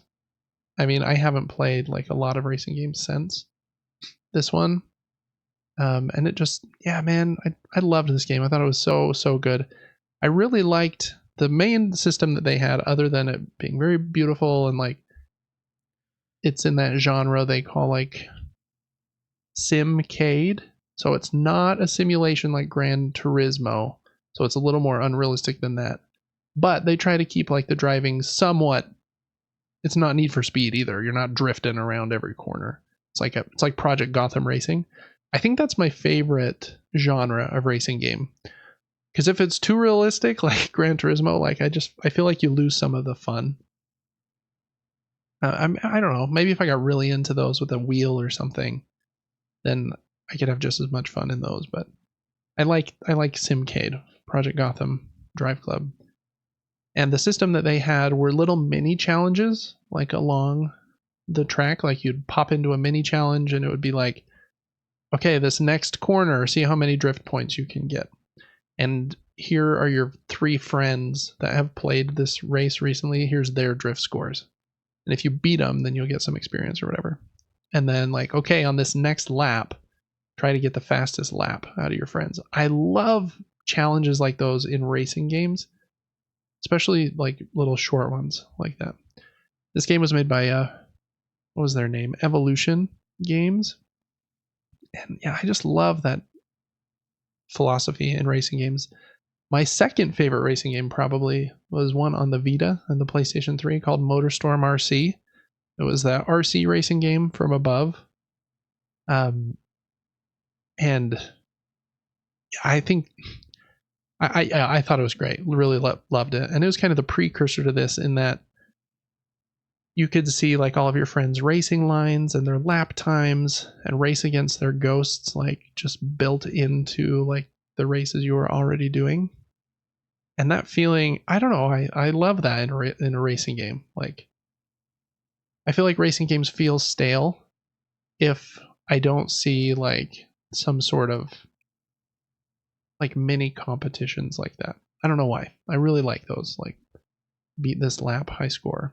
And especially if it's people you know, like, because then it's like a fun little thing and you beat their challenge and you can, I don't know, it feels good for some reason. I love racing ghosts. So shout out to Drive Club. I think I played this one way more than you, Devin. But did you have any experience with this one? I think so, but I don't remember it well enough to have too much to say. Yeah. The bummer of this game, super cool. Yeah, it's very pretty. Even still, it's 10 years old. I mean, it looks amazing. The bummer of this game is that it launched and then was broken for almost a year. The online, those little challenges I was just talking about weren't working, and they couldn't figure out why. I don't know many more details than that, but and I don't think I even got it right at launch. I might have gotten it a little bit later. But once they fixed that, this game had probably the best post-launch content I've ever seen in a game. They had little expansion packs that were just free, or at least I think they were free. Anyway, so much extra support. Or like, here's another like mini section of the career mode. We have 5 new cars, 2 new tracks, and then the reverse versions of the tracks. And here you go. And then the next month, here is another one with 5 new tracks, 10 new cars, and I think there were probably 20 of those packs. And then they released a whole new mode called DRIVECLUB Bikes, and it was motorcycles. And it's like a huge addition. That one wasn't free. I think it was like $20 or something. But it lets you race on every single track from DRIVECLUB with the motorcycles. And I think you can even mix motorcycles and cars maybe. It was like a very fleshed out version. And then they had a PlayStation VR version. I think at one point, because of all of those extra expansions, DRIVECLUB had more trophies and trophy points earnable in their game than any other game ever, just because they supported it so well after that. So such a bummer to me that Evolution, the team that made this game, and MotorStorm RC, 2 of my very favorite racing games ever, back to back, they were shut down after this game, just because it was busted for a while, and I'm guessing that led to it not selling as well as it could have.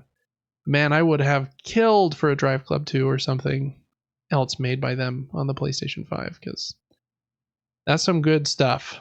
Love DRIVECLUB. Anyways, just wanted to give it a shout out on its 10th anniversary. A little note here, if you ever want to play LittleBigPlanet 3 again, for some reason, Sony continues to have like problems with LittleBigPlanet servers. I think they get hacked through them or something, and so the game will be like offline for a while. I don't really know. So they've decided that the game is going to be pulled off of the PlayStation Store. So it will no longer be purchasable along with any of the DLC content for the game. I think it came out like 10 years ago or something. So you have until October 31st to purchase it. If you have it in your library, you can still play it. It just will no longer be purchasable on the store, which is the same for DRIVECLUB, actually. It has been removed. You cannot buy it on the store, which is a bummer. Okay, that is all the video game news this week. The Halo thing was the really the biggest one. There were a couple other little things like Ubisoft is talking about maybe being purchased and stuff, but we'll cover that another day if it happens. All right, in board game news, I don't even have a link for this one, Devin, but we talked about the Essen SPIEL convention that just ended over the weekend. It sold out for the first time in its 41-year history. I don't think that means it's the biggest number of people that have ever been. I think the article I read said that post-COVID, there were just more people trying to buy tickets than there were tickets. So they sold out. It had 204,000 attendees at that convention in Germany. That's a lot of people to be in one place. Kind of nuts. I was seeing a lot of posts from board game companies. They're like, hey, we brought our new game here. We were really excited to launch it. And we brought 3,000 copies with us.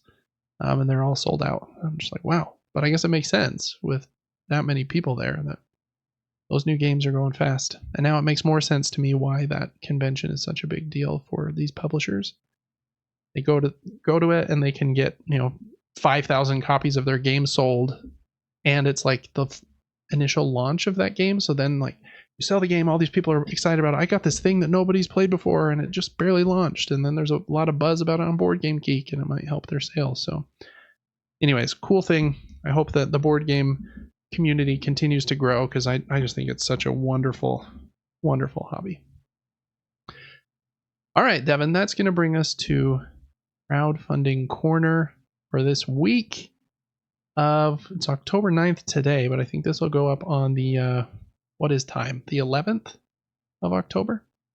First up this week is a game called LA1, a cyber noir detective board game.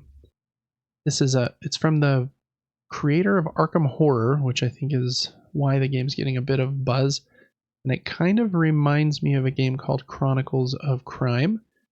But in Chronicles of Crime, you kind of use an app and you punch into the app like, okay, we're going to this location now. We're going to interrogate this person. And then it even has some like virtual reality segments where like you look through a room to look for clues and stuff. This is a similar feel, in my opinion, but in more of a cyberpunk world. But it looks like each player has their own player on this board. And so instead of you kind of making decisions together, I think you'll be moving separately, taking actions at the location that you're at, looking for clues in order to solve these cases and go through this big story. As this humongous deck of cards, I think just there it said over 400 story cards. And so different events will tell you like, go read this card, and then it'll pop up or whatever. I'm a little iffy on story-based games, but if it's the right group and they're simple enough usually, then I think they can be an okay time. So if you like games like that, Chronicles of Crime, then this might be one that you want to look at. Again, sorry for the train, it's blaring its horn. But that is LA1, a cyber noir detective board game. It's on Kickstarter until the 16th. Next up is a couple of dungeon crawl games, which are usually not my cup of tea. I've yet to play one that I've loved. I think it's just generally because if I'm going to play a game like that where I'm just moving to the next spot and then smack, punch a monster, I'd rather play a video game. I think that's why for me. But anyways, this one's called Deliverance, Council of the Fallen. It's a reprint of the game that must have come out a few years ago, and an expansion. I think that expansion is called Council of the Fallen, so the game is called Deliverance. And like I said, this is a dungeon kind of crawl game where you're moving along this map and fighting these different monsters. I think the unique thing about this game is the way that you build out your character. You choose from like a bunch of different cards, and I think they say, yeah, you choose your angel here, and then you can choose a bunch of ability cards, and they say there's like hundreds of different combinations of abilities that you can select for your characters. So that's supposed to be where the variability is that, okay, I'm playing a different build basically of this character this time. So hopefully that would give it some, freshness from game to game. But then, yeah, other than that, it looks like you're going through fighting monsters, and I think you're trying to save souls or something from these monsters. And there's probably like some bosses at the end of the scenarios, which is a common thing in dungeon crawling games. So that one's Deliverance. If you've played the original and liked it, then you might want to look at this expansion. Or if you like dungeon crawls, you might want to take a peek at that one. It's on Kickstarter until the 18th.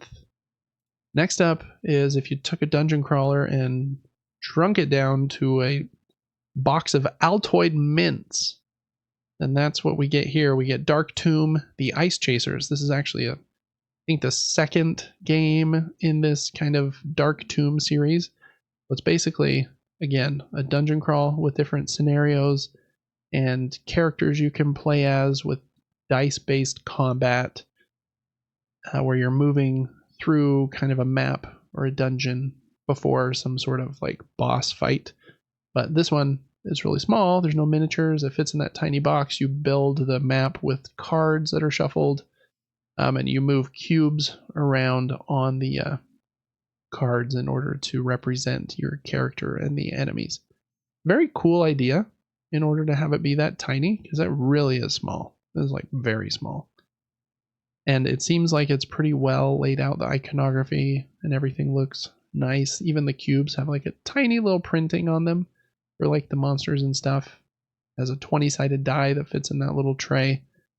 And I think it's $20, and I think the shipping is $7 in the United States. So, it's a lot cheaper than Deliverance, that's for sure. So, if you like dungeon crawlers, again, and you want one to put in your pocket or in your cargo shorts, and then go, skateboard, and then play the dungeon crawl at the skate park, there you go. That's a great idea. That's what the kids are doing nowadays, right? Guaranteed. I don't know. Okay, next up is a big one. Valheim was a very popular video game. How was that, 2 years ago? Maybe. I don't know. This is Valheim, the board game. And I think the goal with this game was to try and... I've never played Valheim, but to try and replicate the video game experience here in a board game. It's a cooperative game where you're fighting monsters, trying to kick them off this land.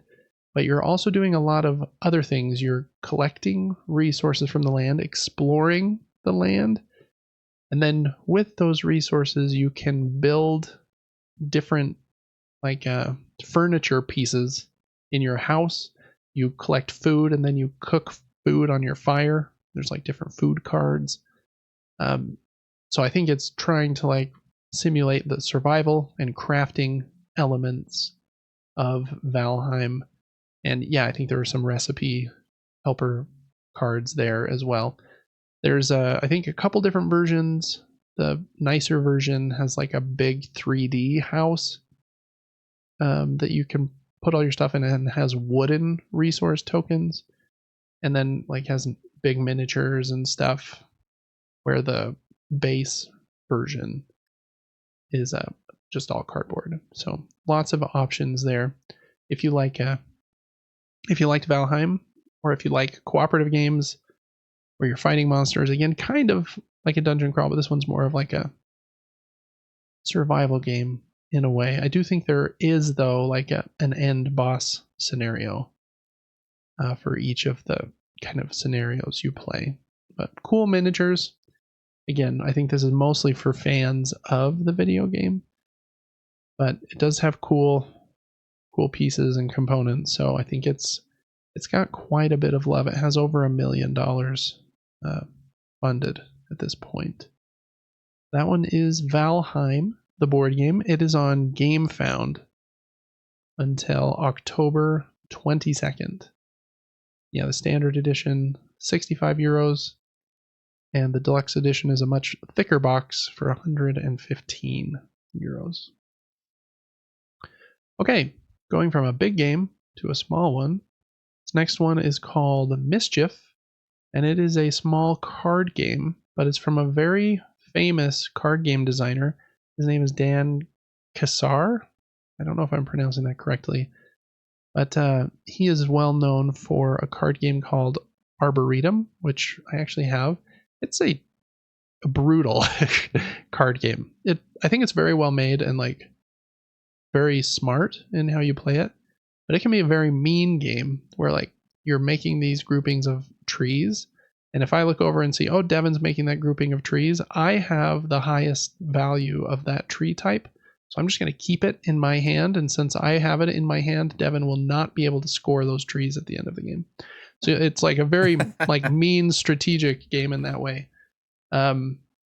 This one seems maybe a slightly less mean, but kind of similar in that you're thinking like between each like card play. I can play a card with the same value on the other side of this lane, and it will, I think, get rid of yours.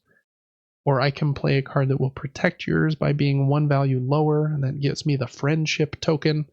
So he makes very unique card games, in my opinion. I like this weird, funky art style in this one. Since the games are so funky, it's hard for me to know if I will even like it.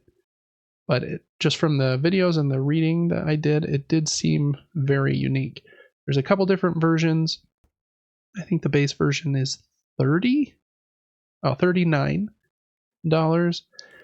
And then there are a couple more fancy ones that have like a cloth and a neoprene board instead of cardboard, and a couple other upgrades that are a bit more expensive than that. But wanted to give it a shout out because I do think it's cool when designers do unique things, and that's definitely the feeling I got playing Arboretum and the feeling I got watching and looking at this game.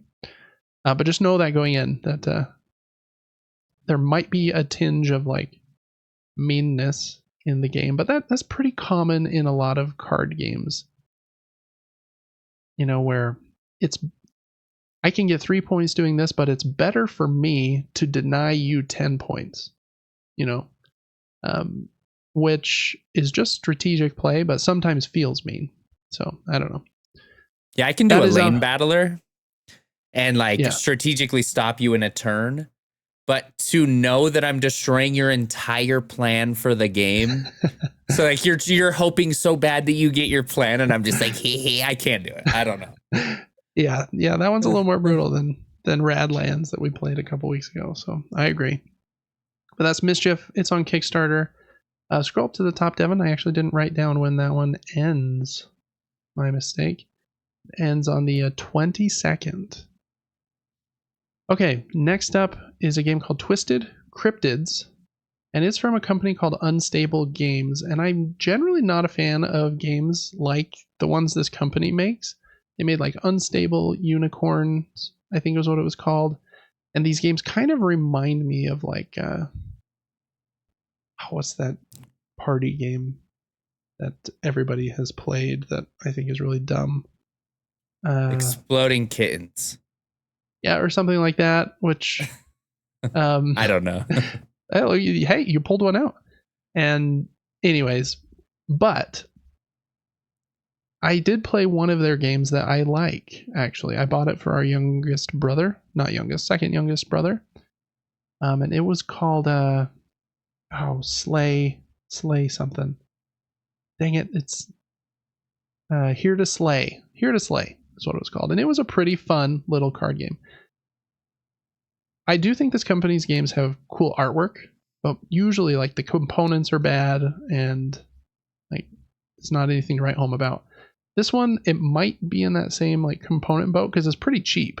Like $29 for the full game here is pretty low for Kickstarter standards. I imagine this game will probably come to retail and be sold on Amazon, which is, you know, kind of where the rest of their games have exploded.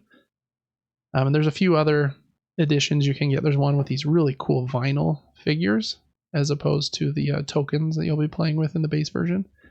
But in this game, you're playing as these kind of cryptids, and you're hiding in the woods from people. And you don't want them to find you sometimes, and other times you need to kind of lure them around in order to score points. And so you're moving around on this board. It doesn't look overly complicated, but has kind of fun artwork as you're playing as these little monsters. And it's not really area control in that way, but you're moving around. You have to hide, and you put different stacks of cards in certain hiding spots. And if people go there, then you have to flip over the top card of that deck, and whatever card that is like what happens when they like almost find you. And it could be like you, like one of them was you stood still and like pretended to be a scarecrow or something. And so there's like different things that happen when the people like try to see you. So I don't know. I feel like it could be a pretty fun experience, but I don't think every game from this company is for me, for sure. And yeah, like I said, the really expensive version I think looks really cool with those vinyl figures, but only get that if you're really rich. I would be just kind of going for the base version because that's a $200 set there. I think the one before it, the $140 one, maybe had the vinyl figures too. Oh no, they're acrylic standees, it looks like. Yeah, they look like they're flat, and then these ones turn kind of like more. Yeah, those ones are vinyl, 3D, like nice 3D figures. But yeah, so I don't know. Check that one out if you like a simpler game. It looks a little bit unique. That is Twisted Cryptids. It's on Kickstarter, also until October 22nd. Okay, and then we're going to end with a couple little card games. First one is called Ecologic, and it is a ecosystem game, is what it says. And very unique looking game here, where you start the game with 4 of these different like boards in front of you that kind of remind me of a section of the Wingspan board. And then you'll line them up in some way. And then I don't know every rule of how this works, but you'll basically be playing cards from your hand down onto your boards, and they'll give you different things, and there's different restrictions on where and when you can place them. And then I think it's a card drafting game, so you'll be either passing or discarding cards to the other players. But I think a couple of the important things here is they tried to be pretty accurate here with like the animals that are in the game and some of the like relationships that animals and plants might have together. So the goal that he said in the video at least was that we wanted some people to at least learn a little bit about what relationships might exist in the wild. Seems like it's being made by a very independent team. The guy made the video all by himself, it looked like, at the top. And it looks like a pretty solid game. I really like the artwork. There's like 250 or so cards, and I think they are all unique. They have cool artwork. And yeah, it just looks like it could be a pretty fun card game. I also like that on the back of the cards, it tells you what type of card it is. If it's like a plant or a bug or a bird or a fish. And so when you're drawing from one of the 2 face down decks, you're not totally blind. You can see like the backside of the card. You're like, okay, that one's a bird. I know I need a bird. Cool idea there. So wanted to give that one a shout out. I think it looks really cool. I need to look more into exactly how the draft and everything plays in the game. It also looked like it was delivering pretty soon, I think in December, which again is pretty uncommon, but probably just because they're a smaller entity. They're not going to have thousands and thousands of pledges. So kind of they can get it out a little earlier, I bet. So that is Ecologic. That one's on GameFound until the 22nd. Okay, and then last up this week is another card game. This one is from Thunderworks Games, who did what's that called? Cartographers, and some other games. I've only played Cartographers of theirs.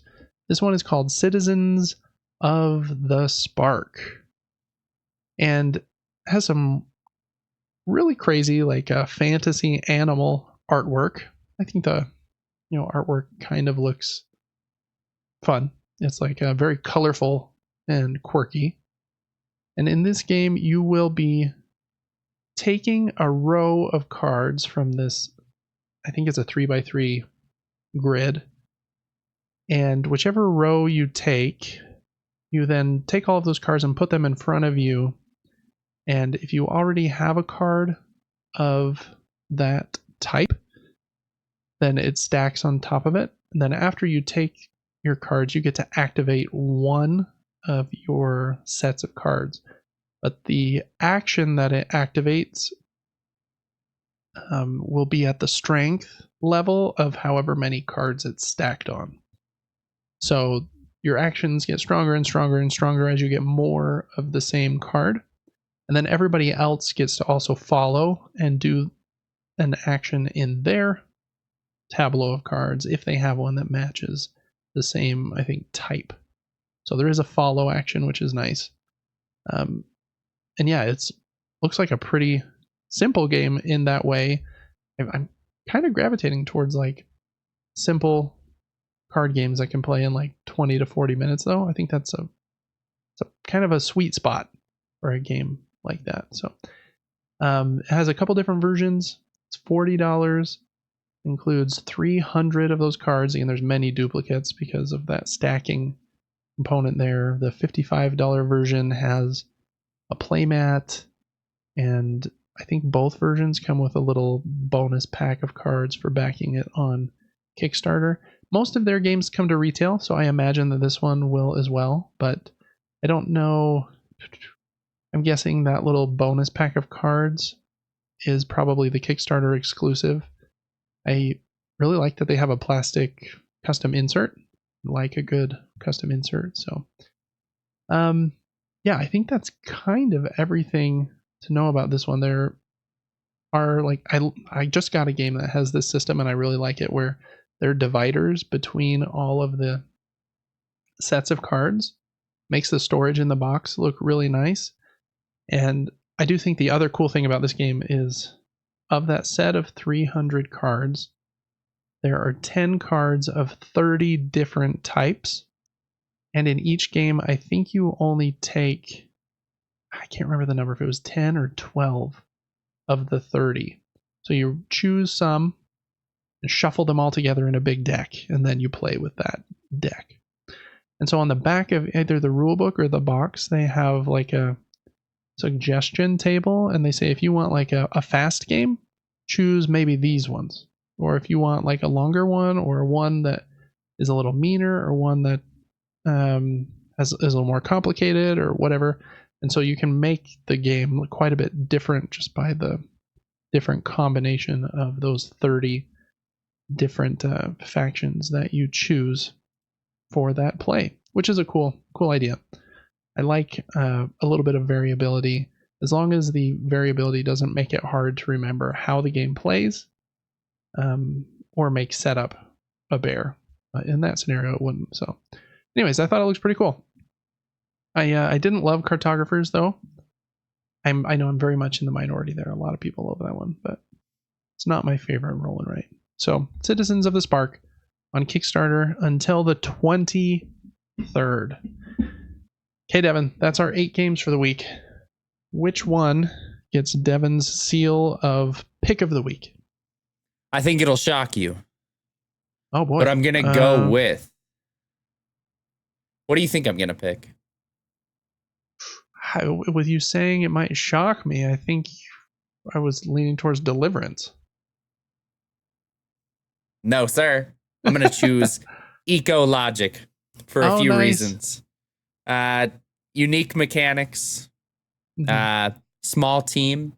I respect people that, I don't know, it just kind of melted my heart when you said, I think he just like made his own solo video for this website. I was like, oh, I want him to do well. And like he's trying to teach you something in the game, and there's the artwork's decent, fun little boards, and the mechanic of knowing partially what the card you're picking is interesting. Yeah, I do think that is a cool. I like it when games use the back of the card because it's such wasted space sometimes. Sometimes I just like the cool artwork, but yeah, if you use it in some unique way, I think that can be really cool. Yeah, so I hope they do well. Mm-hmm.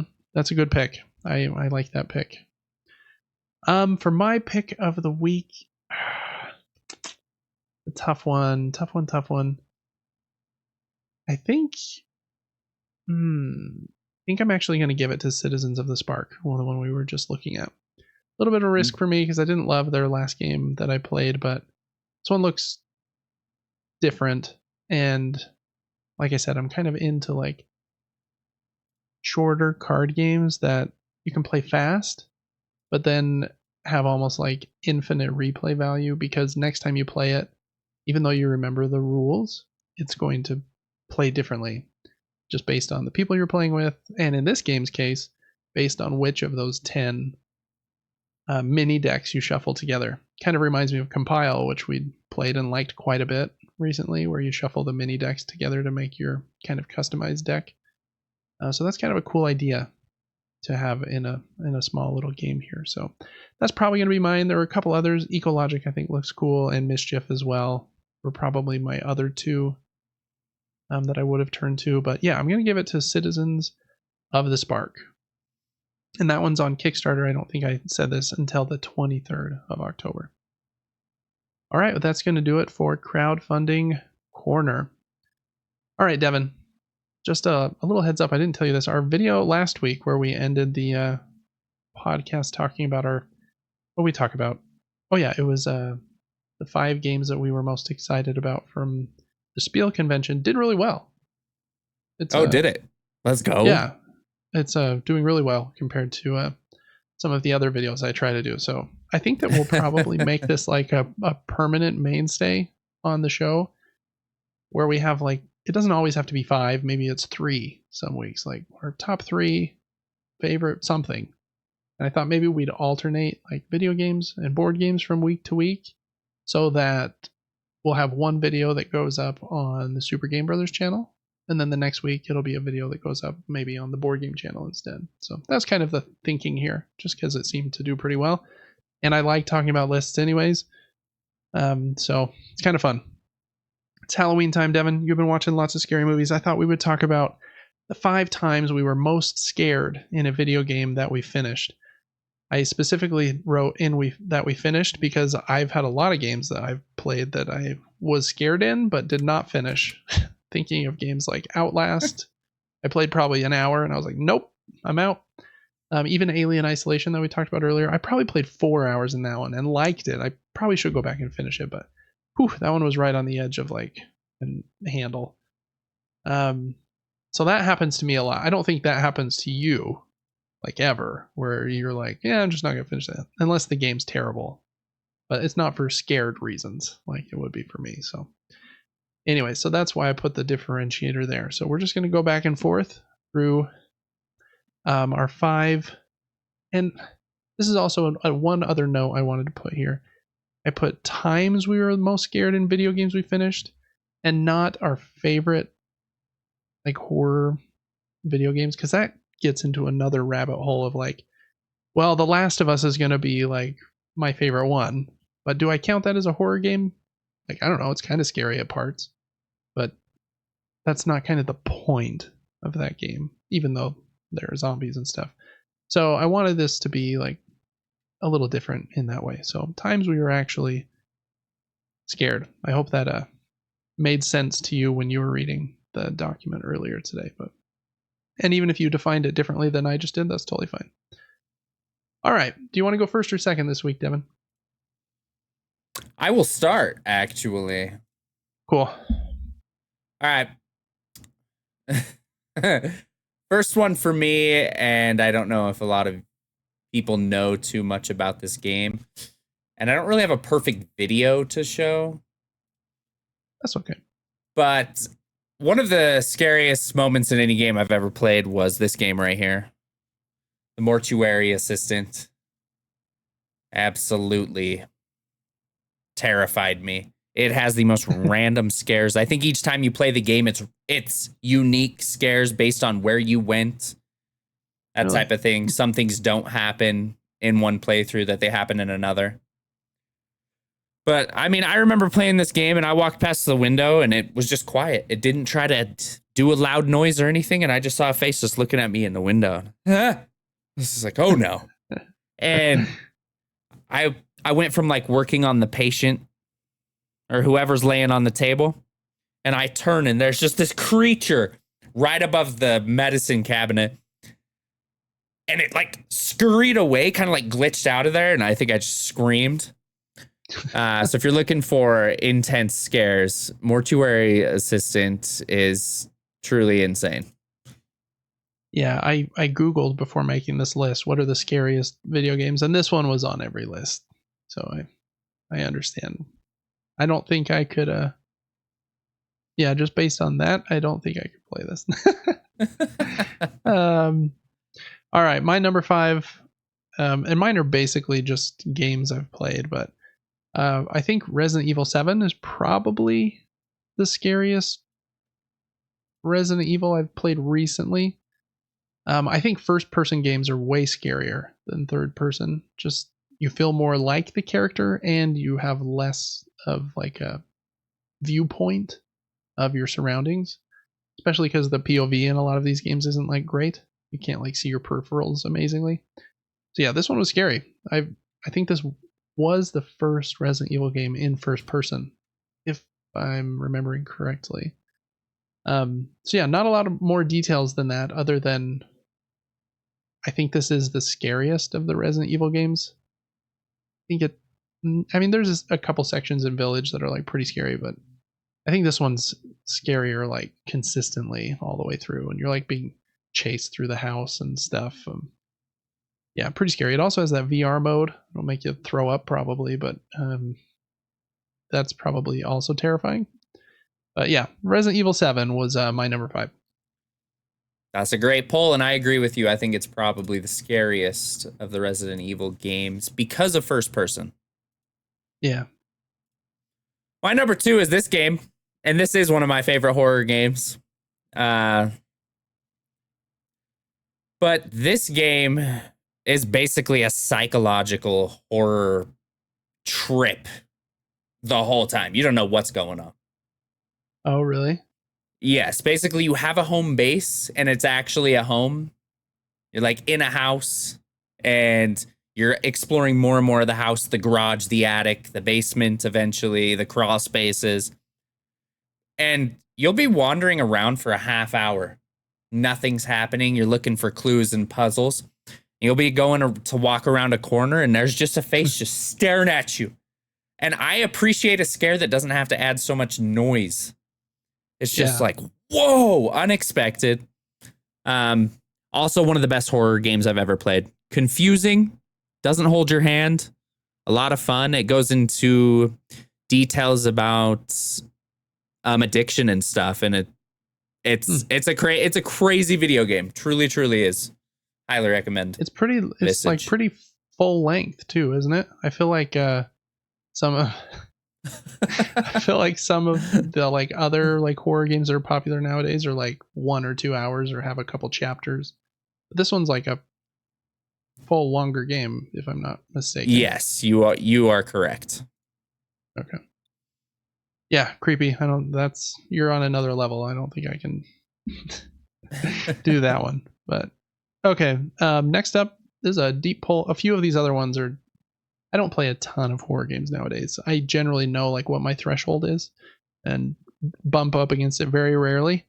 But growing up, I think one of the creepiest moments as a 10-year-old playing this game for the first time at our cousin's house was when the flood first showed up in Halo. That whole level is like kind of creepy, has different kind of music, and I think it's like either nighttime or foggy or something when you land, and then you go into this place and you start seeing these like video logs of your like other soldiers on your team that are like dying and you don't know what's getting them.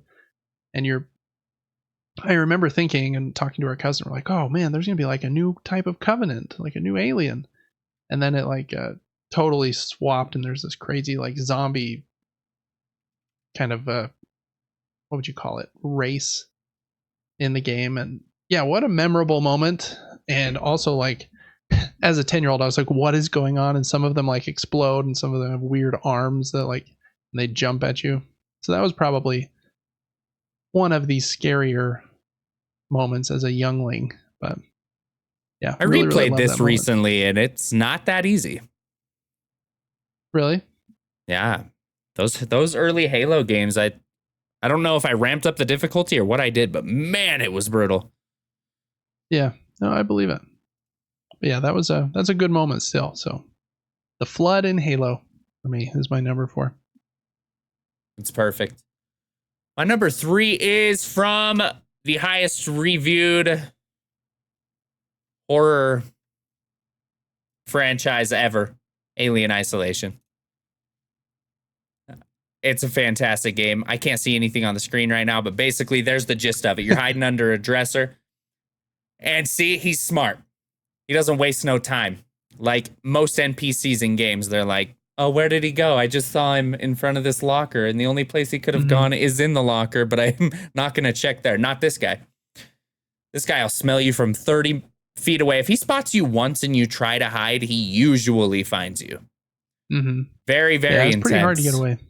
The hide and seek in this one is scarier just because he is much smarter than a lot of the video game monsters you're used to hiding from.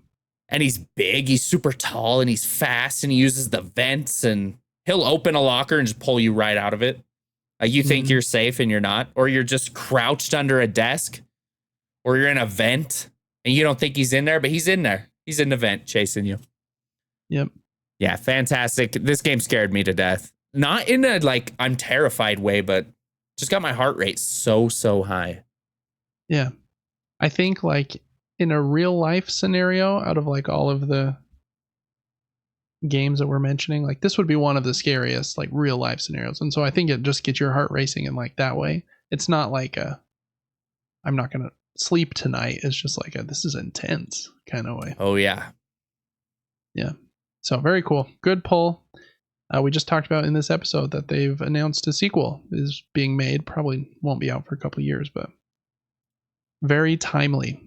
Next up for me, this is a recent game that probably did push against David's threshold a little bit, but the remake of Dead Space, for Devin is kind of weak sauce, but for me, this is definitely a creepier version of the third-person survival horror game than like most of the Resident Evils are.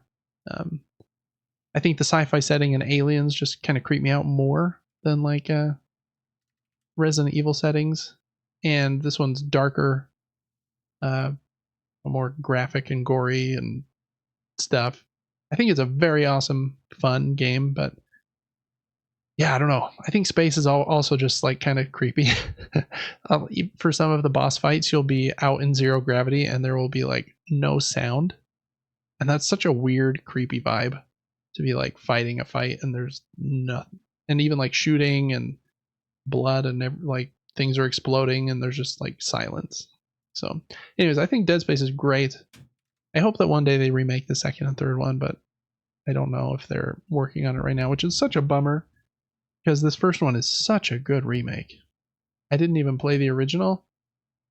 And so I guess I'm not the perfect person to say if it's a good remake, but just from a game in 2023, I think it's an excellent, excellent game. So Dead Space Remake creeped me out a little bit, but I powered through. You did good. I did. I finished it. All right, my next poll for number 2 is The Evil Within. There were multiple times in this game where I was pretty freaked out by... There's a lot of chase scenes in this game. Yeah. Like, here you go. I'm right on you now. And you're not in... You know you're going to have to play. I know. You're going to have to play this right from the cutscene. And you're like, oh no, I don't remember what's behind me, and you're panicking. You typically die in these scenarios a couple times. But this game was crazy. The Evil Within, both of them, I beat them both, and they're very unique games, but they're kind of cool in a way. I feel like there were like upgrade systems, open world areas. I don't remember too much. It's been a while. Yeah, that director that directed them, I think it's Shinji Mikami. I think he directed Resident Evil 4 as well. So he's kind of like a king in that survival horror world. And I feel like these Evil Within games kind of remind me, if I took Resident Evil and mixed it with like The Grudge or like The Ring, I don't know, or something like that. They kind of have like that weird, more like Japanese horror with a little bit of body horror and like, I don't know. They're kind of odd, but I guess I don't fully know. I haven't played either one, but I did watch you play a little bit of them. So yeah, I'm glad you liked those.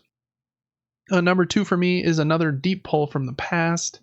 I think when I was 14, the PlayStation 1 had already been out for like a decade, but in between playing games on our Xbox, me and my cousin, for some reason, pulled out our old PlayStation, and he had a copy of Resident Evil 3 Nemesis. And even though the graphics were kind of like brutal and not great, going back, I remember playing this and being like, man, that Nemesis dude is so scary.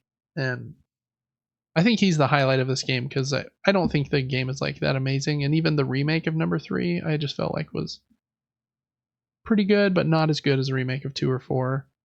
But Nemesis is such like a cool, creepy character. And in this game, he's just like always popping up and then he'll chase you down a hallway or down an alleyway. And I remember being really freaked out by him as like a 13-year-old. Yeah, there he is. He's just popping out of nowhere, grabbing you and yelling stars and shooting rocket launchers and doing whatever else he does. Doesn't really make any sense, but he's a big creepy dude. So yeah, that's a moment seared in my brain. I basically just made our cousin play the whole thing. I just kind of sat there and watched, but it was fun. So Resident Evil 3 Nemesis for the PlayStation 1, but we played it like a few years later. So anyways, that's my number 2. That's an amazing one. I wrote 6 down. But I also wrote Running Away from Nemesis in the remake because he was so intense. I also remember playing, I don't know if it was RE1. I was on a train or maybe it was 0. I don't know which one it was. But I remember there were some in Resident Evil games. There's a lot of jump scares with dogs, and it was infuriating. And they would just like blast through a window, and it's like, oh my gosh! Yeah, the first one they blast right through that window. Yep. But I'm gonna play a scene from RE2. First time that you see Mr. X. So for anybody watching this on YouTube, this area was always intense. Basically, you finally are able to like put this fire out. There was a helicopter burning, and this is the first time you saw him, and it's just another moment like the Evil Within where you're faced instantly with the character and there's nothing between you and them. It's like, okay, I just have to sprint backwards and somehow find a way to escape or get to a safe room. Let's see here if I can find the scene. But once again, another fantastic game. Here's the scene right here. He just lifts the helicopter and you're like, oh no. Yeah. Because you feel so nerfed and slow in Resident Evil games, and that's a trophy right there. You can shoot his him hat in the off. shoot his hat off. That's funny. Yep. But yeah, he was intense. I was on edge the entire time going through that. What was it? Was it a police station that you were in number 2? Yep. And he's just always chasing you. I agree. I think Nemesis is cooler and scarier than him, but I think number 2 remake is a better game. Like having it be almost exclusively in that one interconnected map of the police station, and he's just always around, like such a cool thing. And he's basically indestructible for a while. Just always walking. You can hear those boots just stomping around. Yeah, he's a very creepy dude in that one. Yeah, those remakes are really good. Amazing. Cool. Was that your number 2, or were you just kind of riffing on my number 2 and you? I was gonna say that was just my number 1. Oh, okay. Yeah, you're on your last one here. Okay. And I agree with your last one. If I would have thought of this, I'd have put it as my number 1 as well. Yeah. This is definitely the scariest game I've ever played, but I finished it. I love this game. I think it's great. I don't. But man, I've never been like, I would get like sweaty. I have a fear of the ocean, and so that's just kind of what gets me here. And this game, Subnautica, is a really fun like exploration game. You crash on this planet that's like covered in water, and you have to figure out a way to either fix your broken ship or make a new one to get back home. So it's a survival game. You like build bases underwater, and you're finding stuff. And but in order to build that, you have to find like all the necessary like fuel and build the new ship. And to do that, you have to continually go down deeper and deeper. And to do that, you have to build better boats and better like submarines. And then you start to see creepier and creepier things as you go down. You can avoid most of them if you're pretty good, but even just like seeing them and knowing that they are there is almost too much. And especially like once you get down there, it's like pitch black too. And oh my goodness. Almost can't handle it. So, and like what we're seeing right now seems like it's starting to get dark. This is like nothing. Like you're still not very deep at this point. Like when you're just deeper. In the vast openness and you see the things floating, I can't do it. I couldn't finish the games. I could not do it.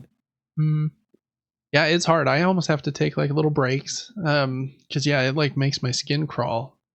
But I think it's a very fun. I don't usually like crafting survival games. This one had a fun loop where like eventually you run out of air and like you need food, and so you have to go back to your home base where you've been growing food and water. And then you're like just slowly getting better and you're upgrading your suit so that you can dive longer, and then you're building new ships that can go down a little farther, and then you're building a ship that can like hold a couple of your ships inside of it that's like a big submarine so you can go down even farther. So it's just a fun loop of like going back and forth from the surface. But yeah, very, very scary. If you have any fear of the the ocean at all, like it's gonna get you. And a couple of the monsters, like the one we saw right at the beginning of this snippet, is called a Reaper.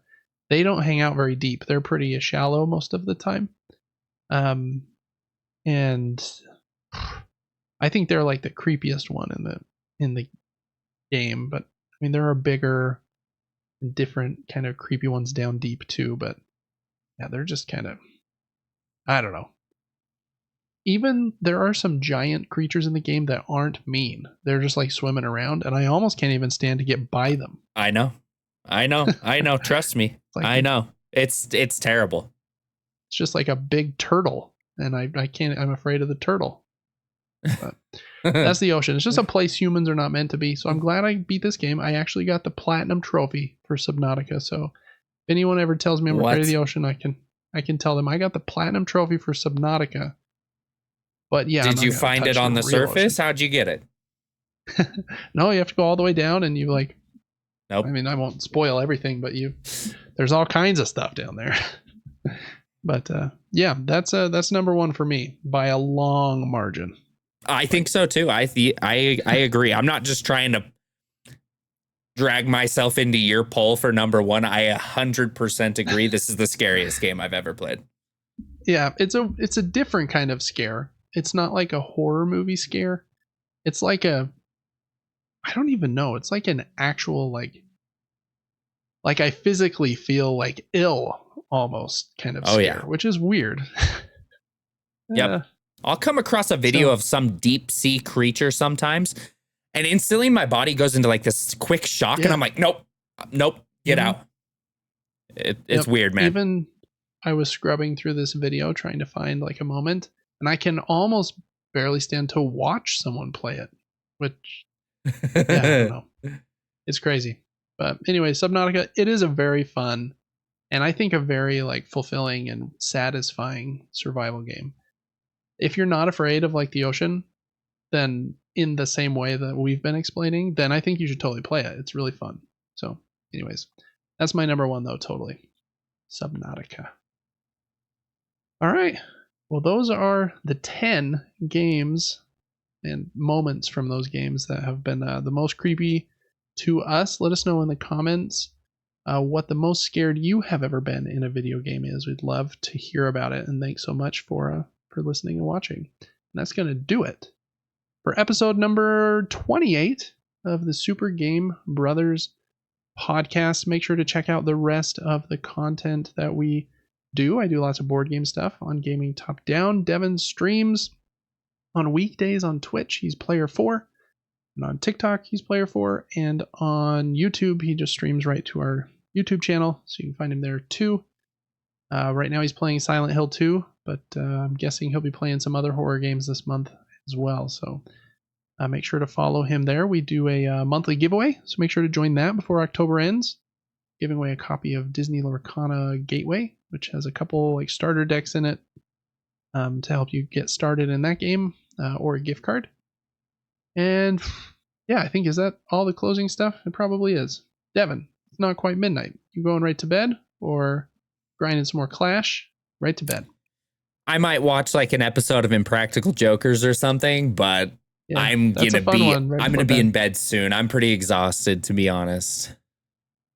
How far are you in the show? Are you watching it like season at a time? I went like to the end seasons, and then I started backtracking from like 8, 6, 7, 5, 4. So I started season 3 today. Okay, fun. Yeah, I think almost all the seasons are excellent, so I don't think you're really going wrong with any of them. The most recent ones, though, where Joe Gatto isn't in anymore, is kind of a bummer because I think Joe is. I don't know that he's necessarily the funniest, but as like the loudest and craziest, in my opinion, I feel like he was kind of a bit of the glue. But they do have some fun guests on because of that. Dude, so, I don't know who the bravest one is. They all have their moments where I'm like, I cannot believe you did that. Yeah, I agree. Yeah, it's true. I think Joe's probably the most consistently brave, if I was going to pick one. But I do agree. Almost all of them have moments where I'm like, wow, I cannot believe you did that. Yeah, 100%. Mm-hmm. Well, that's fun. That's a fun way to go to bed. I might turn that on too. I like that. Love that show. Makes me laugh hysterically. Cool, Devin. Well, thanks so much for recording with me. Everyone listening, we appreciate you, and we will see you next week for episode number 29. Till then, have a good one.